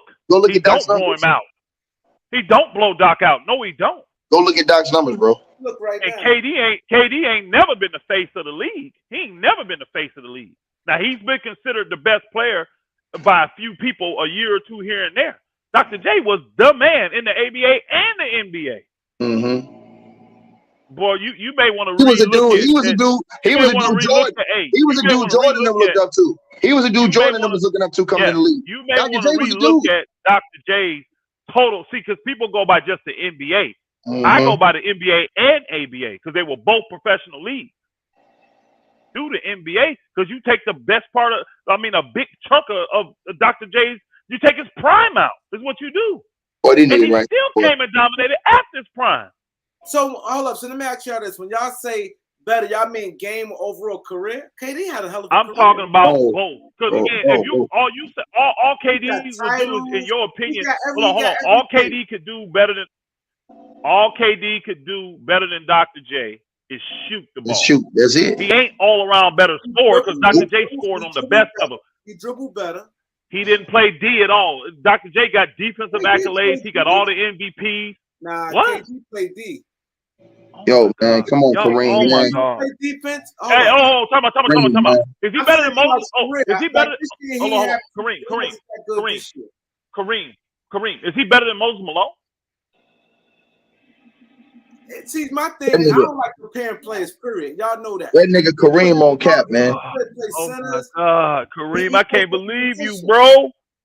Oh my God! And we got the Moses is a 50-year-olds beast. That's why dissing the I asked league, him, Elder. That's why I bro. asked I that nigga. can't believe. That's why I asked Elder Kareem. That's why I asked him, man. Moses is a beast. Don't get me wrong. Moses is a beast. I don't like compared play because it's hard, different eras. It's hard, but I'm a Moses fan though. Kareem, you have forgot what the greats did for this game. This is sad, bro. Hey, This Kareem. is sad. Hey, Kareem, when you think about it, Kareem, when you think about it, Dr. J, his first 10 years in the league was 27-3, 31.9, 27.4, 27.9, 29.3. Then he went to 21.6, 20.6, 23.1, 26.9, 24.6, 24.4, 21.4, 22.4, 20, 18.1, and 16.8. And then watch this, Kareem. You talking about a 16-time All-Star, 7-time All-NBA, world champion, all rookie, How many MVPs? all defensive, 4 MVPs, 2-time All-Star game MVP, 5-time All-NBA. 3? How many chips he win? 3? Huh? He got 3 chips. One chip. No, he got one chip, but he got. How many did he win in the ABA? He won 2 in the No, ABA and 1 he in got the one. NBA. Nah, he got one total. No, he got to go. He won in the ABA. He won LA chips in the Sports ABA. Live, thanks. Sorry for 1 second. LA Sports Live, thanks for the Cash App, bro. LA Sports Live dropped the Cash App. Go ahead, what y'all was saying? Go ahead. He said he asked me who I got over LeBron. Nigga, I already told you, nigga. Mike, Kareem, Kobe, Tim Duncan, and Irving Magic Johnson. Simple. And don't sleep on Magic, because y'all don't know how great Magic Johnson really was. Man, ain't nobody sleeping on Magic. And them niggas told me, Elder. Let me tell you what them niggas told me on the other channel, bro. These niggas told me, look, listen to this, Elder. These niggas told me, look, I'm on a channel with that boy who got 300,000 subs, right? I'm over there battling him. These niggas gonna tell me that, Kareem averaging 23.4 points when he was 38 years old didn't mean shit. And I told him, look, Kareem, you got to add that he played 4 years of college. I told him LeBron James in year 20 now, but LeBron James is younger than what Kareem was. Listen, and he didn't play. And I told him, and they tried to tell me that don't mean nothing. That don't mean Kareem. What I said, bro, Kareem Abdul-Jabbar was the greatest player in college basketball history. He would have dominated the league. Them 4 years he played in college, had he would have played in the NBA, he'd have dominated those years too. So really, he'd have been in year 25 in the NBA, averaging 23.5 points. They're going to tell me, well, you don't know if he would have been able to be durable because it was more games. Nigga, kill yourself. More games? Bro, because they playoff game. They're saying that he played like 88 total college games. So they're saying the 82-game NBA schedule, he might not have been able to sustain that all the way across the board. But you have to look at it like this. Kareem is a beast, but you have to look at these players got advantage, like Jerry West said, with the training facilities, the travels. That's what I told Kareem would have those things. Them niggas said it didn't matter. Hold on. They said it didn't matter. Them niggas try to tell me that don't matter, bro. They try to tell me that don't matter. Listen, when you looking at dudes like that, and you looking at a dude like, because they was making an argument about Magic Johnson, right? So they were saying that it's dudes in the game today that's like Magic a lot. And one OG was telling them, no, it's not no dudes in the game that's like Magic. It's maybe one dude you can compare to Magic Johnson in the game in the last 30 years. But you got a lot of little dudes that's popping up that's maybe looking like they can be into a Steph Curry, like Trae Young and them dudes averaging damn near 28 points per game. And year 2, year 3, Curry was only averaging 16. So imagine where the game is going, where them niggas gonna be at in year 7, 8, 9. When them niggas out here putting up 30, 40, because when their careers is done, if them niggas play 12 years, it's gonna be crazy. And then he said something else. He was like, he said, even if you look at half of Steph Curry's career, he's only like a 6-time All-NBA player. He said, so that means if he retired today, only half of his career, he was elite. Magic Johnson was elite from the day he stepped in the door in the NBA to when he left in 91. Yo, and it's true too. The sneakers they played in and everything, the medical, all that. Right now, back I'm then, saying if you take your career over the ACL. Now, dude, you got 3 or 4 ACLs. and again, it's Kareem endured through all of that and still broke. Hey, Kareem's really all time of every level. When you add them all together, nobody's even close to Kareem because he was the greatest high school player. He was the greatest college player, and he's arguably the greatest NBA player. There's nobody he won on the Olympic level. Remember, they won the gold medal. There's nobody that can compare to Kareem when you really think about it. When I start putting everything together again, the totality of his basketball career from high school on up, nobody's even close to him. Nobody's even close. So to say this man couldn't play in an era, y'all done lost y'all mind. That's crazy. That's retarded down with this era. He top 15. I got Bill Russell top 15. Got another one, Elder. All right, J Sports Enthusiast. Appreciate the donation, brother. Appreciate it. Fusion. Go ahead. He says, literally asked for a trade after the Warriors won a chip? ? Now he asking to fire the coach he wanted. He didn't want that coach. That was false news. Along with the GM that got him Harden. That's true. F wrong with this mofo. His butt has never been a number one. Now, I can agree that he got some issues leadership wise. He didn't ask for the coach. They had other guys they wanted before him. They asked him, was there going to be a problem if they went with Steve Nash? He said, whatever. But they came out and let you know how they felt when they came out saying early, we don't need no coach. Because that's not the guys they requested. They didn't request Steve Nash. They wanted Mark Jackson. They wanted what's his name? Phil Handy. They wanted Ty Lue. These are guys they said they wanted as coaches and they couldn't get. Now when it comes to what he asked for, bro, you got to understand how this game is played. He knew he wasn't getting it. He really don't want that either. Don't get it twisted. He don't trust that front office. He don't. So literally what he's telling them, unless you just let me make all the decisions, I'm going to be here. And he knows that's not realistic. No billionaire is going to let no millionaire run their business. So he did that. He did that for leverage, bro, for the trade, because they haven't been sincere and they haven't been serious about trying to trade him. And he knows it, and he gave him a month. So this is why he's doubled down, right? And they know it's finna get worse. If you don't move him now, get to training camp, when all the reporters and stuff get to come out, it's going to be even worse because KD is not going to show up to training camp if they don't have him moved by then. This is where he debunks the narrative of people saying, oh, he loves the basketball so much that he'll just go in and do what they tell him to do. You damned fools. I tried to tell you, jokers, that's not how this thing works.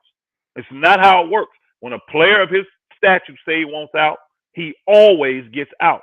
And of the time, he's going to the team he wants to go to. 95, not every single time, but the majority of the time, 95%, he going to the team he wants to go to. He's going to approve of the trade. So he might not have listed Boston, but if he accepts the Boston trade, that means he wants to go there. He does have a relationship with Ime Udoka. That he said he had never played for Boston. What Kyrie told him about Boston. Again, things changed. He said that before Ime Udoka became there, and Danny Ainge was there, right? I remember when he said that. But Danny Ainge was running the thing, and old boy was there. Now he's gone. Danny Ainge ain't running it, and Ime Udoka, a guy that he trusts, is the coach. So things change. Yeah, he might have said that, but that don't mean that the same people that hey, Danny Ainge was the name number one. He was the main person he's speaking to. Just like AD. When AD said, I'm not going to Boston, why do you think that is? It's because of Danny Ainge and the way that he was doing business like them old school Boston Celtics did business. It's not the same with old boy there now. And they got a brother coach that a lot of people in the league, all these cats in the league respect Ime Udoka, bro. So I would not be surprised if he still go there, because that's somebody he can go there, play, and trust. It ain't the same before when he made that statement. He says you can be a number one and not a leader. Facts. Did KD ask the Nets to trade for bum Simmons? No, he didn't. Did he tell Kyrie not to get vaxxed? I'm sure he did not. He's cool with Kyrie not being vaxxed. You know?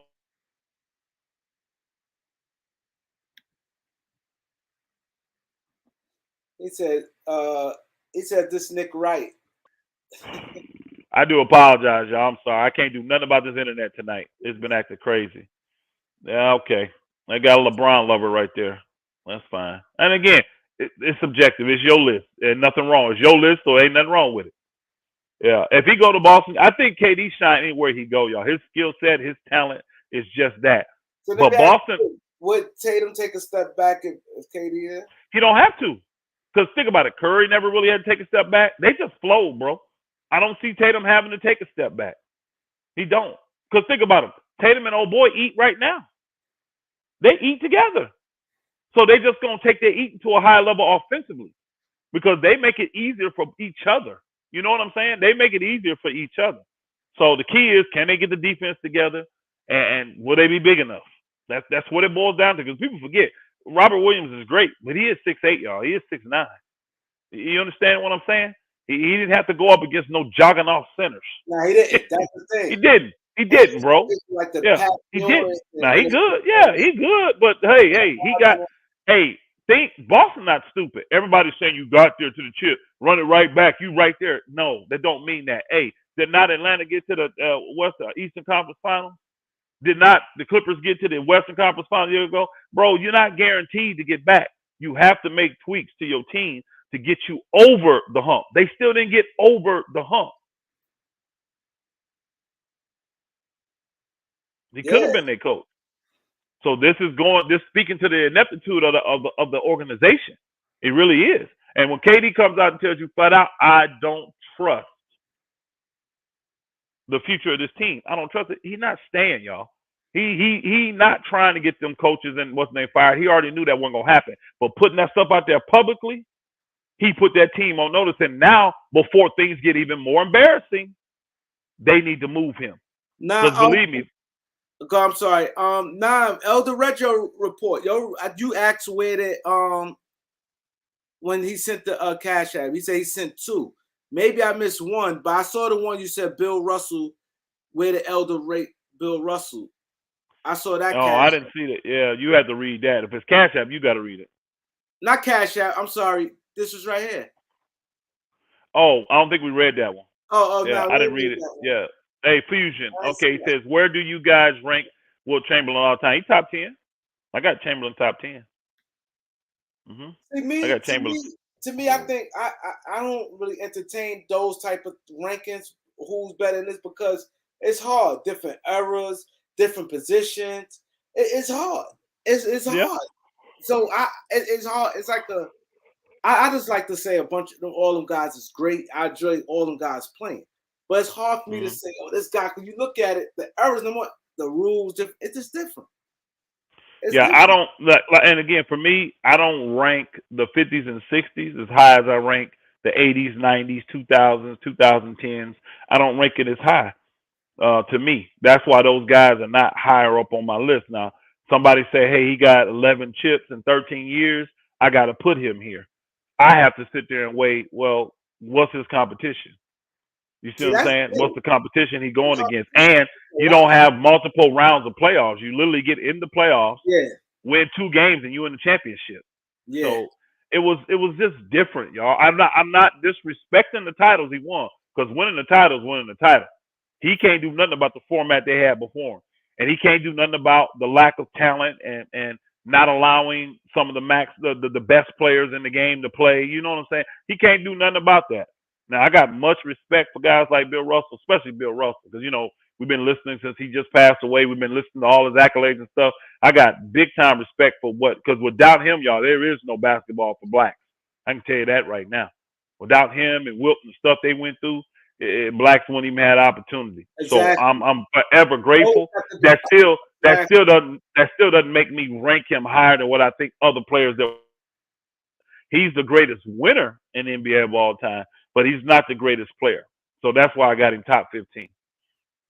I said, it's hard because, like for instance, like guys like us, we big time will give Larry Bird. Larry Bird was that guy. But younger guys will look at him and say, how? They don't understand it. Because they ain't getting to see him. You can't tell. Right now, the people will put, or a younger generation say Kevin Durant better than Larry Bird. You can't put what Larry Bird did, because they didn't get to watch him night in and night out. You get to see highlights. you can't tell a guy's career from highlights, man. It's not possible. Watching 1 or 2 games, the big games, you can't tell that, bro. You can't. So again, unless you lived in the era, see, I got a chance to watch Larry Bird in college, in the pros. I got a chance to watch Kevin Durant in college and the pros. And Larry Bird better, in my opinion. He's Larry way Bird, better. Larry He's Bird way was a better. problem. He's way better. Think Because about Larry it. Bird, He did everything. even though Larry Bird wasn't no elite defender. Oh, his effort, hands, quickness, all that stuff, man. He was on another level, bro. Bird could Oh, steals. and you talk about, man, you talk about heart, you talking about grittiness, bro. Bird's way better than him. He could Way dribble. better. He could pass. Way better. He could Way better. rebound. Larry Bird was a problem. That's what I said. But, Kareem, you struggle. Started Baylor, $5 donation. We appreciate you, my brother. He said, that, bro.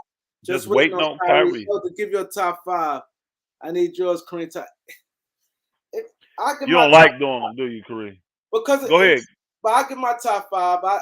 This not no order. I'm gonna say my top 5 is Jordan, Kobe, Bron, Magic, and Kareem. And I would just boot out of the top 5. I would just boot LeBron out, and I would stick Duncan in there because I go by like a team. I go by Duncan over Larry Bird because because he played power forward. I do a team, so my point is gonna be Magic. I got Jordan at the 2. I got Kobe at the 3. I have Duncan at the 4. And then I have Kareem at the 5. That's my team. That's my top 5. I think those are the best players at their position. Now, people will get mad at me because they say, well, Kobe's not a 3 and da-da-da-da.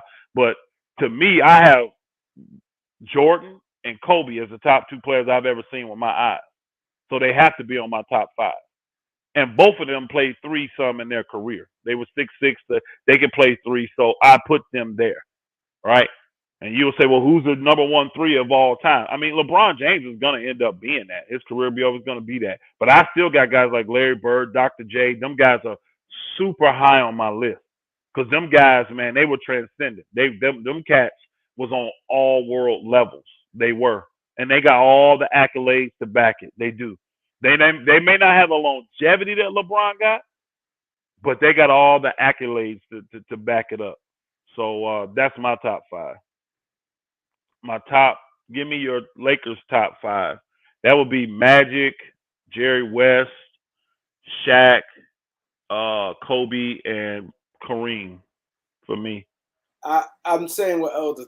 That's my top 5. Now I didn't do a team. I just named the top 5 because if I went by position, I'd have to go way back. I really would. But Shaq and Kareem are 2 of the most dominant centers of all time. They both 2 top 10 players. Lakers got a lot of top 10 players. Jerry West, y'all, he just came at the wrong time for the Lakers, man, where they couldn't put it together. But that bro, I mean, he went to what, 9 championships, 8 championships, and only won 1. But Jerry West was, I'm telling you, Jerry West, y'all gotta go look.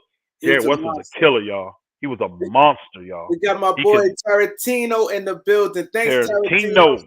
Salute, my brother. Let me read it. He says, salute. Didn't KD get on the podium and stick up for Nash and say he got dealt a bad hand this season and he still wanted him as a coach after they got swept? Yes, he did. Did something happen since then, Elder? You right, KD is a snake. No, Tarantino, nothing happened. What it is KD never does his business out in public like that. He's always making moves like that behind the scenes. He's always making, man, take that dumb stuff off the screen, please. See, that type of shit, I may block Lord. I may put his ass in timeout for dumb shit like that. Take that off the screen, Kareem. That's it. See, people don't need to see dumb shit like that. That's just disrespectful, bro. That's totally disrespectful. That's just, you could say you trolling whatever, but that's disrespectful. You know, because Gordon Hayward, he can't be mentioned with Larry Bird. But no, back to the one we had before that. I was still finishing that Tarantino. KD moves like that. Him, Kawhi, them cats move like that. LeBron stuff, because he's so polarizing, is out front more. I got Russell top 15. I didn't have him top 10. I had him top 15. But yeah, KD, I can see him doing that to support his coach and all that at the end of the day. And he said he got dealt a raw deal. This whole year was a raw deal for them. So he didn't lie.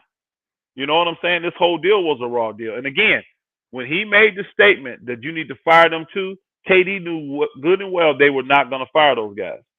He used that as leverage, y'all. They were not seriously trying to trade him. And he knew that. And this is the leverage that he had to get them to move.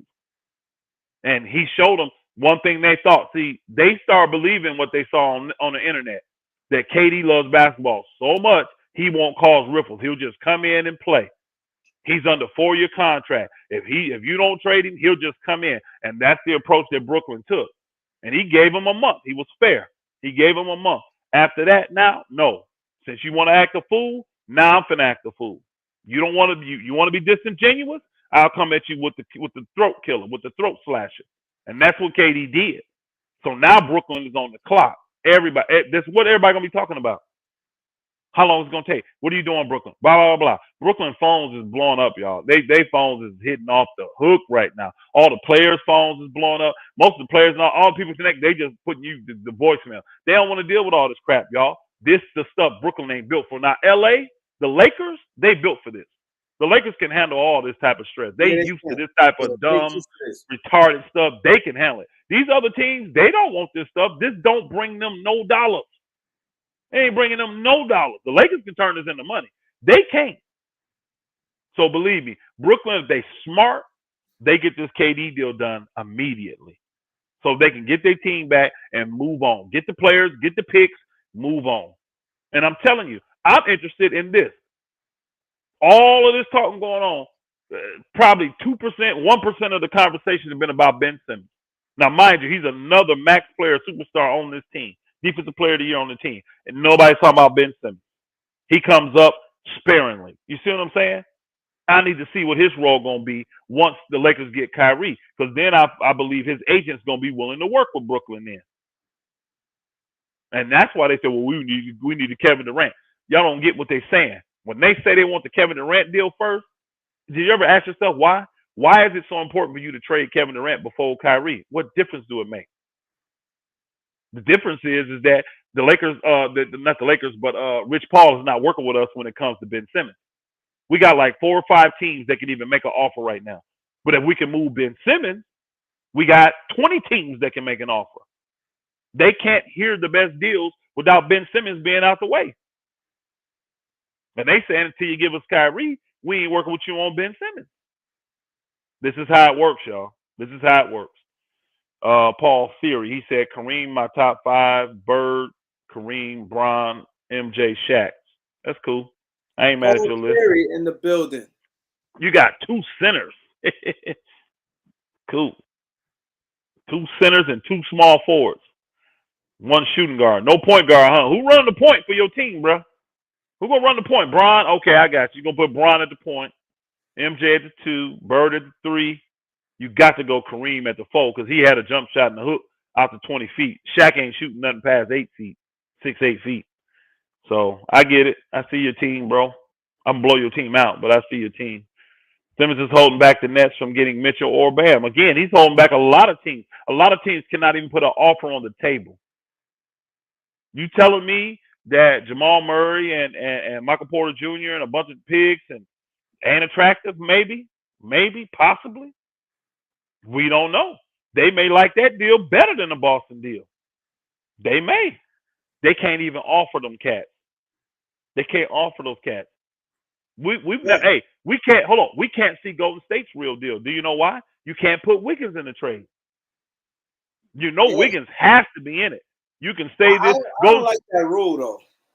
Again, I like the rule. I do. I think it's a good rule because what would happen is you would have all these guys play the AAU together, going and getting deals and stacking up. You've had 4 of these guys on one team. So I like the rule. I like the rule. I do like the rule. Now, if you homegrown one of them and then you bring another one in, that's different. That's different. You can homegrown them and bring one in, but you can't bring in more than one. And they already brought in Simmons, so you can't bring in a second. Yep. I like the rule. I think it helps. Yep. Get the likes up, please. Humble Sports, man. Salute, my brother. Salute. Appreciate y'all. Appreciate you. Sports. Yeah. But Kareem, this thing gonna be quite the deal to see, and I can't wait to see, because see, all these teams, that they're smart, they have the A deal that they're waiting on. Then they have B, C, D, and the trickle effect gonna be something, y'all. Because it's a lot of play. It's a lot of, go and look at the teams and see how many open roster spots are open, y'all. It's a lot of open roster spots. These teams know it's gonna be a lot of moves to make. Shit, besides the Clippers, I don't think nobody got their full roster.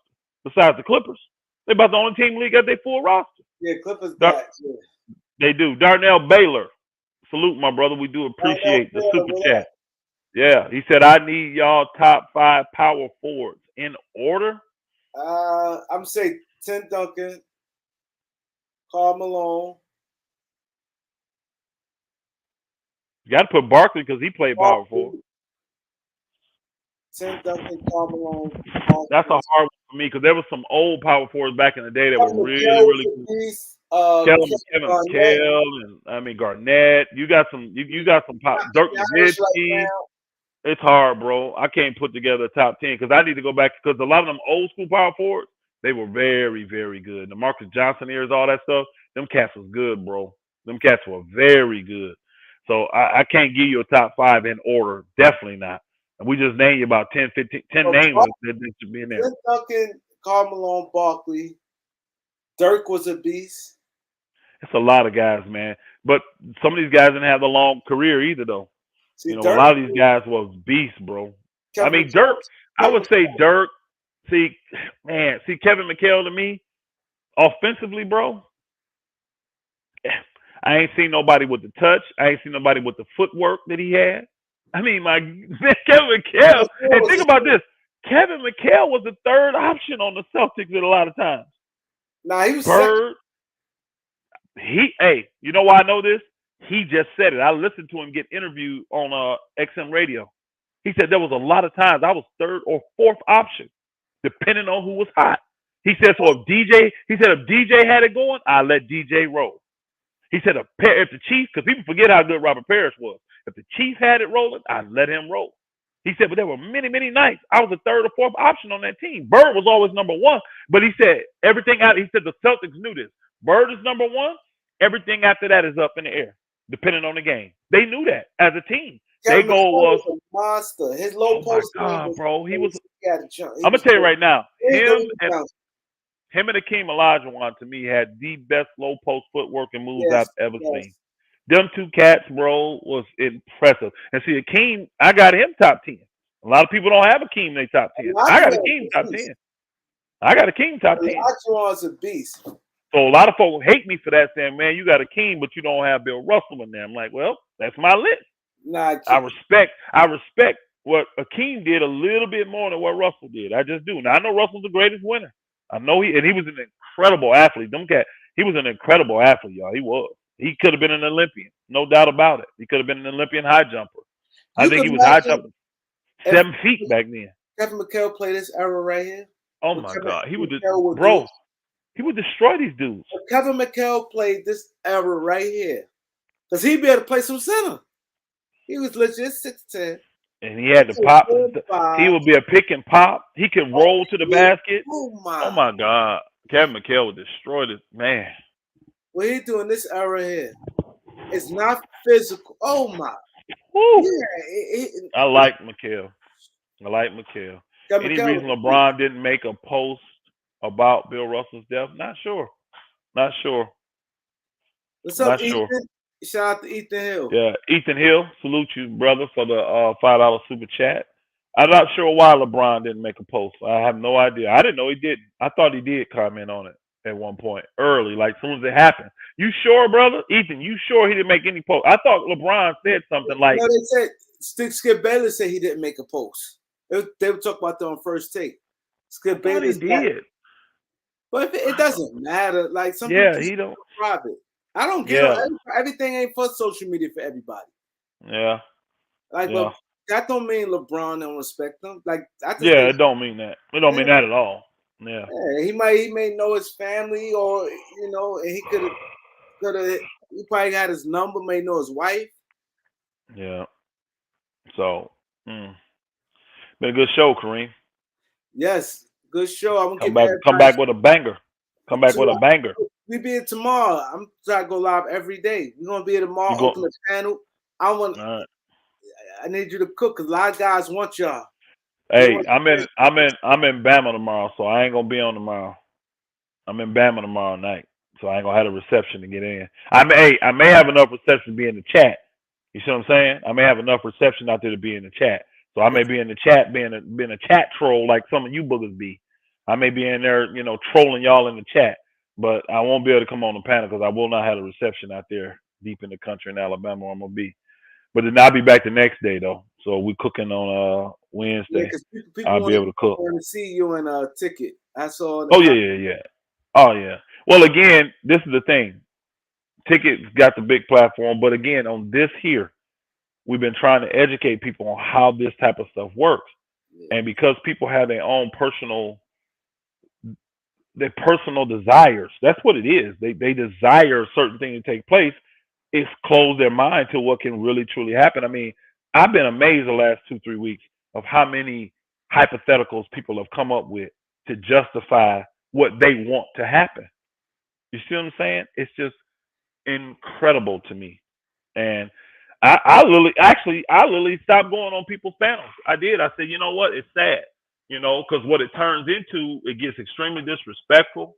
Then people just start trolling and all that. It's just like, bro, this is the time when you can grow and have some real, true NBA conversations. You can do it. But exactly. people got their own motives and their own desires, and they pushing narratives. And you got people trying to be 50-50 and flop in the middle. No, bro. You're making a stand. Make your stand. But at the end of the day, it's gonna end up turning out being one way or another. And somebody gonna come out with egg on their face. Somebody gonna come out with egg, because like my boy Big Tone, I'm gonna call him out right now. Go ahead and call him out. Big Tone. He be on a lot of the shows and stuff. Older OG, loves the Miami Heat. But he's been just totally vocal that 99.99% that Russell Westbrook gonna be a Laker, Kevin Durant gonna be gonna be a net, and Kyrie gonna be a net. But then all of their talk is skewed towards demeaning everybody that thinks differently. You see what I'm saying? I don't got time for stuff like that. What I want to do is talk educationally about it. And the thing is this: it's not rational just because you think it is. You see what I'm saying? What are you basing your rationality on? The thoughts of some troll, the thoughts of some scumbag that comes in and trolls and just, you know what I mean? The thoughts of some guy that knows a guy that knows a guy that knows a guy. Just because a guy's sitting in, and believe me, I've been in them gyms. I done played in them gyms against pros. So I know what those gyms look like, y'all, in the summer. I do. I've been in them. So I know the guys that are hanging and around and all that. And I know the level of information that them cats get. They ain't that close. They're not close to where KD talking to them, telling them private, personal stuff. And they're not that close to the people that's that close to KD. I promise you they're not. And they always, well, I ain't going to say nothing. You ain't going to say nothing because you can't say nothing. You don't know shit. You don't. You think you know personal stuff about folks. They ain't got nothing to do with basketball, though. The way these guys rock in the locker room, the way these guys do their dirt outside, they ain't got nothing to do with what's playing on the court. And that's what I'm saying, man. I want to have educated basketball talks, and it needs to be rational. LA Sports Live. Go subscribe to LA Sports Live. Good brother right there. Thanks, Salute LA Sports Live. He said, does Simmons ask for a trade after KD move? Nope. I ain't going to ask for a trade. Now, that doesn't mean he don't get traded, but I don't think he's going to ask for one. Less pressure off him. Ben Simmons, he don't like pressure. Yeah. Well, here's another thing, too. His image is already totally jacked up, y'all. He didn't play at all. Think about this. You didn't play at all last year. You demanded your way out of Philly. You ain't been on the court, and now you're going to demand. You ain't even played, and you're going to demand your way out of another city? Bro, he can't ask for a trade even if he wanted to. Now, Brooklyn Smart, they do trade him, though, in my opinion. I trade him. I blow all that up. Those three guys got to be gone.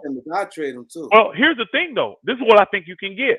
With the way the teams are out here, I think you can get a package where you get at least one decent player, or like a good role player for Ben Simmons, and 3 or 4 picks. I think you could.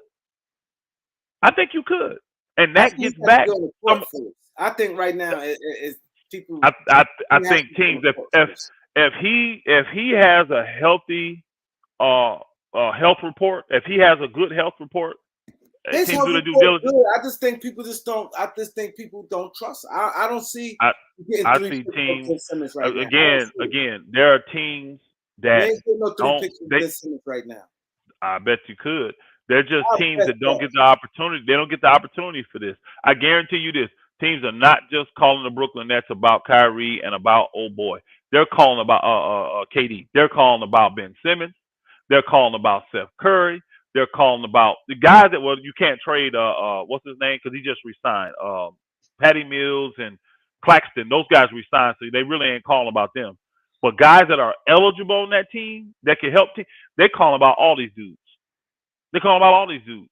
I promise you they are. Now, will they trade all of them? No, but I'm just saying they call and saying, what do you want to get rid of? Because again, with no KD, no Kyrie, we don't know what these other guys feel. Maybe some of these other dudes don't want to be there now. Maybe they felt the same way, and it's all coming out now. This is their opportunity to get out. I'm telling y'all, man, I can't wait to see how all this pans out. Shout out to Lakers over everything. He sent the cash out. Appreciate that, bro. Lakers over everything. We got to read Darnell Baylor right there too. Yeah. Darnell Baylor, we appreciate the $10 super chat, my brother. He says, I really respect y'all channel, brothers. Elder is right about the education and business side of things and how the NBA works. It's too much immaturity online. And I agree, bro. I mean, again, we go back. Me and Kareem go back and forth sometimes. Man, Kareem, it never gets personal, though. Never goes. That's just how Kareem feels. Now, again, I got like the Clipper take. I got to take about the Clippers. It's totally different than what Kareem got about the Clippers. We ain't got to act a fool about it, though. We ain't got to get all bent out of shape. Guess what? We're going to sit back and watch. Because if the Lakers get to play the Clippers, we're going to get to see. You see what I'm saying? We're going to get to see. And then we'll be in here saying, oh, see, I told you, Elder. Oh, I told you, Kareem. What difference does it make? It don't have to get personal. It don't have to get disrespectful. And that's what's been happening lately, and that's why I've just been eliminating myself. You know what I'm saying? I appreciate that, Darnell Baylor. That's what it's about. Because people fail to realize these owners about that money. People think it's more of trade. They ain't billionaires for no reason, Kareem. Yeah. They ain't billionaires for no reason. They about the money first. And so people are, you're tired of it to talk about the money. Well, you don't want to talk real basketball then, because it's a business. Life is breezy, Bree TV. Is that a brother or sister? Very entertaining show, fellas. All things said. Like they may have a picture of their daughter up there or something like that. Yeah, daughter, yeah. All right. Salute. We appreciate that, it. Bro, really appreciate that. We try to, man. That's what it's about, man. It's about coming together, giving a realistic insight of the game. Realistic. There's a lot of guys that don't know nothing about basketball, but they're entertaining on here because they come with the most retarded takes, and they, you know what I mean? It's fine, you know. Our boy Loyalty, we love Loyalty. He don't know nothing about the game though, y'all. Loyalty don't know nothing about the game. He don't know nothing about the game. He don't know nothing about the game. That's the same guy that told the Lakers they need to start DJ, Dwight Howard, Carmelo Anthony, LeBron James, and Anthony Davis. Do something different. Do something nobody has ever thought about doing before in the NBA. Guess why? It's the dumbest ideal I've ever heard of. Yo, you know it's crazy. Everybody remember. You know, normally somebody else. Everybody remember that starting lineup. Kareem. When it's on, nobody don't forget it. Kareem, when it is on the epic level of stupidity, you can't forget it. That shit's etched in our mind that he said that. And hold on. And we'll come on here right now if you let him and stand 10 toes down saying the Lakers should have done it. That's why he'll tell y'all that's the reason the Lakers season went the way it did, because they didn't do what he told them to do. Bro, we done won 4 games all year with that lineup, bro. Yo, but it's crazy. I can sit there and close it and ask everybody what was the line. Everybody remember that. Yo, that's crazy. Bro, because it's on an epic proportion of ignorance and stupidity when it comes to basketball. This is why I tell you, Loyalty, he our guy. We love Loyalty. He don't know basketball though, y'all. So you really listen to his takes. you but we like him in here because loyalty can hold his own. He'll go back and forth respectfully with people too. You see what I'm saying? So he's good. He's good for the YouTube street. But don't take his money. Don't take his stuff to Vegas. I promise you, you're gonna be ass out. You do that. Because he just said Gordon Hayward. He compared Gordon Hayward with Larry Bird. I'm like, yeah. Did y'all see that? He said that Larry Bird was a poor version of Gordon Hayward. That's what he said. Yeah, Larry Bird was a poor version of Gordon Hayward. That's why I said, Kareem, take that shit off the screen. People don't need to see that with their virgin eyes. It will taint their basketball eyes forever. They got basketball eyes. They got virgin eyes. They don't need to see retarded stuff like that, bro. It's just like some stuff is over the top, and loyalty is definitely one of them guys. But the sad thing with loyalty, y'all, he actually believes that stuff. He actually believes that stuff. So that's what makes it dangerous at times. You know what I'm saying? That's what makes it dangerous. Oh my God, dumbest basketball take. Yeah, absolutely. DJ. But hey, Kareem, now I want to say this since we bring it on DJ and all this. It's funny. Did you see that report that came out talking about the 10 Los Angeles Lakers from last year that still have not signed contracts with teams? Yeah. Did you see that? Yeah. Did you notice one name that's not on that list though? DeAndre Jordan. DeAndre Jordan got a job already. How does this happen? How does this happen? How does this happen?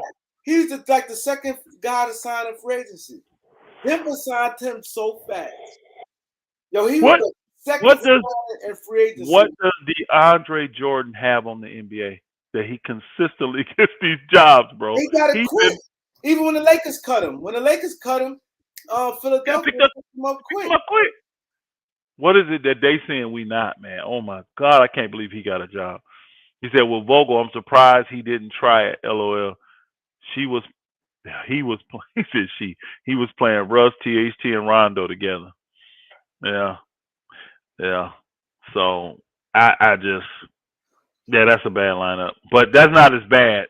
That's going small, and you got ball handlers. So at least even though that's not a great lineup, I can tell you from a coach's perspective why a coach will go with those three guys. Yeah, you got three ball handlers. You got three ball handlers. You got speed. You got defense. You got smarts out there. I can see why you would do that. Yeah, I can see why you would try that right there. Now that's not going to be that successful, but I can see why you would try it. The only thing is the shooting. Outside the shooting, everything else is good. Yeah. And to me, the defense could be better because, Rondo was done. Oh, boy, decent, and Russ wasn't giving us nothing. Center position is trash now. A lot of people feel that way. That's why they don't want to invest in it. I don't think it's trash, though. Quinn Cook signed. That's something. Who he with? Quinn Cook signed with the Kings? Yeah. I hope he make the squad, bro. I do. I like Quinn Cook. He's I like a him guy too. that appreciate that he's in the NBA, man. Yep. I like Quinn Cook. That's how guys felt in the league, even when they were like, starters or just any kind of role player. They used to feel the way Ken Cook. They would come, bust their tail because they knew my job could be taken at any moment. The guys today, they're making so much money, they don't even care. They don't even care, bro. They don't even care. Look, I mean, he's very supportive. Gotta be Lakers over everything because he getting jobs that I don't understand how he getting them. I don't understand how people still signing DJ. Jeff Schwartz is DJ. Oh, is he? That makes sense then. If Jeff Schwartz is agent, it makes total sense. Jeff Schwartz a dog. Hey y'all, he a big dog. Probably the biggest dog right now. He's the biggest dog. He's been around for a long time. Yeah, Jeff Schwartz, the biggest dog right now. Bazemore signed with Sacramento. Yeah. Oh, these must be recent then, because these guys weren't signed like a week ago. Happened today. They signed today? Today. Oh, okay, yeah, because I know they both won. I think those two deals is non-guaranteed deals. They gotta be. And then the key is, can these guys make a team? So it's still sad. Even with those though, that's still 7-8 Lakers, 8-9 Lakers that from last year that is not on the team. I think what the Lakers want to do with the Melo thing is see where we at, because they don't know how many guys they're sending out, how many we getting back. I think when all the dust settled from the moves, if the Lakers are at 13 or maybe even 14, they may offer Melo something in. So are we getting Kyrie? We'll see, brother. We'll see. Because if you notice, I've never been 100% on board of the Lakers getting Kyrie right now. I ain't never been 100 on board with that. It looks like the Lakers got a good shot, because they're gonna move him, and it says that they're the only team, but I just don't know. I know eventually, like if another team comes in and gets him, which I see, that's the thing that just don't make sense to me though. Why would another team come in, give up assets, because you got to match $37 million, right? For a guy that's telling you he's a 1-year rental and he's leaving. I don't know why you give up assets like that. And then what's the name is shaky, the COVID. We don't know how that's gonna pan out. Yeah, depending on where it is. So I don't. And then you got to think about it. You're bringing on a disinterested Kyrie. They claim it's hard to get him on the court when he's interested. It just don't make sense for other teams to make an offer and give up assets for Kyrie. It don't. Avery Johnson said he thinks KD will 75% chance KD is out in 3 to 5 business days. Yeah. Somebody came on Showtime's channel earlier and claimed that they were connected to KD's brother, because I guess he's been a little vocal on social media after the thing all went down and everything. But he was saying that he knows him, and they said he'd be gone by Friday. Yeah, they were saying by the end of business Friday they would have a trade for KD.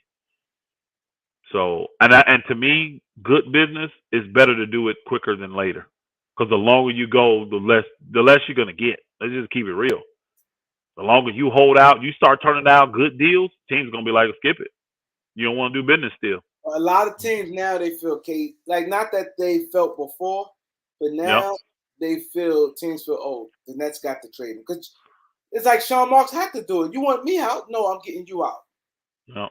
And I'm telling you, after they're smart, they would make this a mega deal, y'all. If they're smart, they would get 4, 5, 6 teams involved in this deal. Because then you can pull pieces, because Brooklyn got to get pieces back, y'all. Then you can pull the pieces that you want to put your team together. You know, if you do a Kyrie deal, you don't have to take the Lakers players back. And then if you get back a player of value, now you can justify not getting 2 picks for Kyrie. People don't realize the only reason Brooklyn said they wanted 2 picks for Kyrie is because they were eating some of Russ's salary. That's when they were taking Russ. I don't think Brooklyn going to stand 10 toes down if they don't have to have Russ. Why would they? Why do you still need 2 picks? You're not eating Russ' contract. You see what I'm saying? Schwartz knows where all the bodies are. LOL, for sure. Schwartz is a dog. I mean, he's a big dog, man. And what Schwartz do is, like Russ, he already probably got 2, 3 teams that Russ can go to once he get bought out. Oh yeah. He gonna give him the best buyout, and Russ. Hey, I was gonna put this out there. Russ will start for somebody this year. At the beginning of the season, Russ will be starting for some team this year. Watch, he ain't going nowhere to come off the bench. He gonna start for somebody. Darnell Baylor, man, we appreciate the support. He been coming heavy in that. I think he came 3, 4 times. We appreciate you, brother. We really do. He said, "Is Kai a better player than Tatum right now?" Overall, no, not right now. They got 2 totally different skill sets. If I was KD, I would stay in Brooklyn. No, you wouldn't. No, you wouldn't. I think Kai is a better fit with Bron. Kai brings that third scorer for the LA. I agree with that last part. But I definitely, I would not stay in Brooklyn when I was KD. This is the thing, though, y'all. I mean, y'all think about this, man. You ain't even a millionaire, right? You wouldn't let your boss disrespect you the way these guys been disrespecting KD. Even for the money, you wouldn't. This is the key. People think, well, they're making 47 million. They can say what they want. No, that's the main reason they can't say what they want, because you own that level now. You own that level. You can't be talked to and treated like that. And I'm telling you, that guy knew he lost KD when he came out publicly and said, well, when they asked him, well, you know, because you're trying to do the Kyrie thing and you're willing to get rid of Kyrie, you're not going to re-sign him. What happens if that affects your situation with KD? When they said then we're willing to lose him too, it was over then, y'all. These type of guys that, bro, hold on a second. I'm out here. Move me, bro. Move me. He says, like over everything, he says, yeah, it will be a big deal. They can grab a couple guys from Utah, Jordan Clarkson or Beasley, or younger pieces. They just got more money they owe. The reason I named Beverly and Bogdanovic is, for one, both of them guys fit our system better of what we need on this team right now, right? We need a defensive-minded that can hit the 3, point guard that's smart, all that, like Beverly, right? And it sounds like Beverly want to come to the Lakers. 2, we need more wings and we need more shooting. So Bogdanovic gives us both wing, shooting, effort, all that good stuff. And both those guys on expiring contracts, y'all. Bogdanovic on $19 million and he's done. Beverly's on $13 million and he's done. So I would much rather have the flexibility next year to re-sign them. Since it's a trade, we can re-sign them if we want to. If not, we can let them walk. You see what I'm saying? We're not obligated. Just like we would have let Russ walk. You see what I'm saying? Yeah. So, and it gives us depth on the team. Now, can they pull that out where they get both those guys? No. I mean, well, I ain't going to say no. I don't know, I should say. I don't know. It depends on other players going back. Because that is, what is that, 19 and 13, y'all? 32? My math good? Yeah. $32 million. On top of Kyrie, which is 37. All right? So that's what, 70? $69 million? Mm-hmm. So, yeah, $69 million. The Lakers only got 47 with Russ, 57 with old boy, and then 5. So they only got 60, 62 with the guys they're trying to trade. You see what I'm saying? Now, we make those a couple other small guys in there. They add up too, y'all. Believe me. They may have to eat some salary a little bit this year to get rid of salary next year. But it'll be tough for the Lakers to bring back that much salary and not send out that salary because you're going to pay the luxury tax on that. You see what I'm saying? Yeah, $69 million. But the Lakers only got the players they're saying. They only got $62 million they're trying to get rid of between Nunn, THT, and old boy. Now, they may throw a couple small people in there and get us up to $65 million, which we could do a deal there. We could do that deal. We could do that deal. Darnell been dropping all day. Man, we appreciate you, Darnell, man. Man, we appreciate the support, bro. It would been better with the Cash App because YouTube is loving you right now. They are. Yeah. All this, Darnell, but I definitely appreciate you. We appreciate you, brother. He but said, Elder. I'll read your comments through the Cash App too, because YouTube. Yeah, if you send it to that KAREEMLOUALLEN, we can read the same thing. He says, Elder, I'm talking about before all the reports and controversy came out this summer, I would have fired Nash and hired Mark Jackson and have KY play. Well, they were not sold on Mark Jackson. The whole league ain't because he ain't got a job. So it's something still going on with Mark Jackson. Firing Steve Nash, he got what, a 5-year deal, and that was still 2. So y'all got to understand, a lot of these teams, they're not finna, man, they ain't finna fire a guy with 3 years left. You got to pay him and pay the other coach. That's the stuff people don't think about. They'll just fire him because it's monopoly money to them. But bro, if the man's got a 3-year, a 5-year, $25 million deal, a $30 million deal, that's $6 million a year. Yeah, people ain't throwing no money away. Yeah. So you don't become a billionaire by just saying, okay, go home and I eat the $18 million. No, that ain't how it works. So especially when your team made it to the playoffs. Think about it last year though, y'all. They made it to the playoffs. Fluke played with his foot on the line, cost them. You see what I'm saying? They were close in their eyes last year. No reason to do that. No reason to fire him at that time. So I can't really agree with that part of firing him at that time. No, I can't. And only the second year in, can't do it. Nick T, salute, Nick T. Appreciate the $5 donation. He said, I don't understand why Lakers not giving Austin Reeves a shot at point guard. Kyrie is a head case that will be moody and unpredictable. The Lakers got some info out there, don't they, Kareem? You seen it? That they looking at him as being a primary ball handler for the Lakers. Now, I don't think we're going to need him at the point to start. But like, if just say everything went to the basket, Lakers got nothing. We couldn't get rid of nobody, couldn't trade nothing but Russ. Always say they got the worst case scenario. Say they stretched Russ and got him off the team. I think they're looking at guys like Austin Reeves to come in and be a ball handler. Him, THT, LeBron, because they know LeBron just cannot handle the full load of being a point guard, y'all. He can't do all the stuff he do and be the point guard. So he can do it for the stretches, but that just don't fit Darvin Ham's system either. But that's the thing I love. We got a lot of guys that can handle the ball. We got a lot of guys this year that can handle that ball, create their own shot. So I think we're going to be good. Kareem, it's been about 2.5, bro. We've been cooking, man. Yo, I will be back tomorrow. Open the panel up tomorrow for you guys. I really appreciate you, Elder, coming through. I appreciate Ticket for coming through. Appreciate everybody who came, show love, hit the like button, subscribe. Everybody who hit the super chat, everybody who hit the Cash App. I appreciate it. If y'all hit the Cash App, while we off air, I will do the video and give you a special shout out if you hit the Cash App while we off air. So I really appreciate you guys, man. You got something to say? Get them subscribers up. I'm good. I'm good. They're gonna do it. They're gonna do subscribe. They're gonna hit the like button. They're gonna share. You got the best. You got the best supporters over here, bro. Man, you got the 5,000 like that, bro. Like that. They gonna handle their business. We just gotta keep putting out the good content for them, man. They That's right. showing it. They coming in. Hey, all y'all that, and we know we talk about the super chat and we talk about the giving on the Cash App.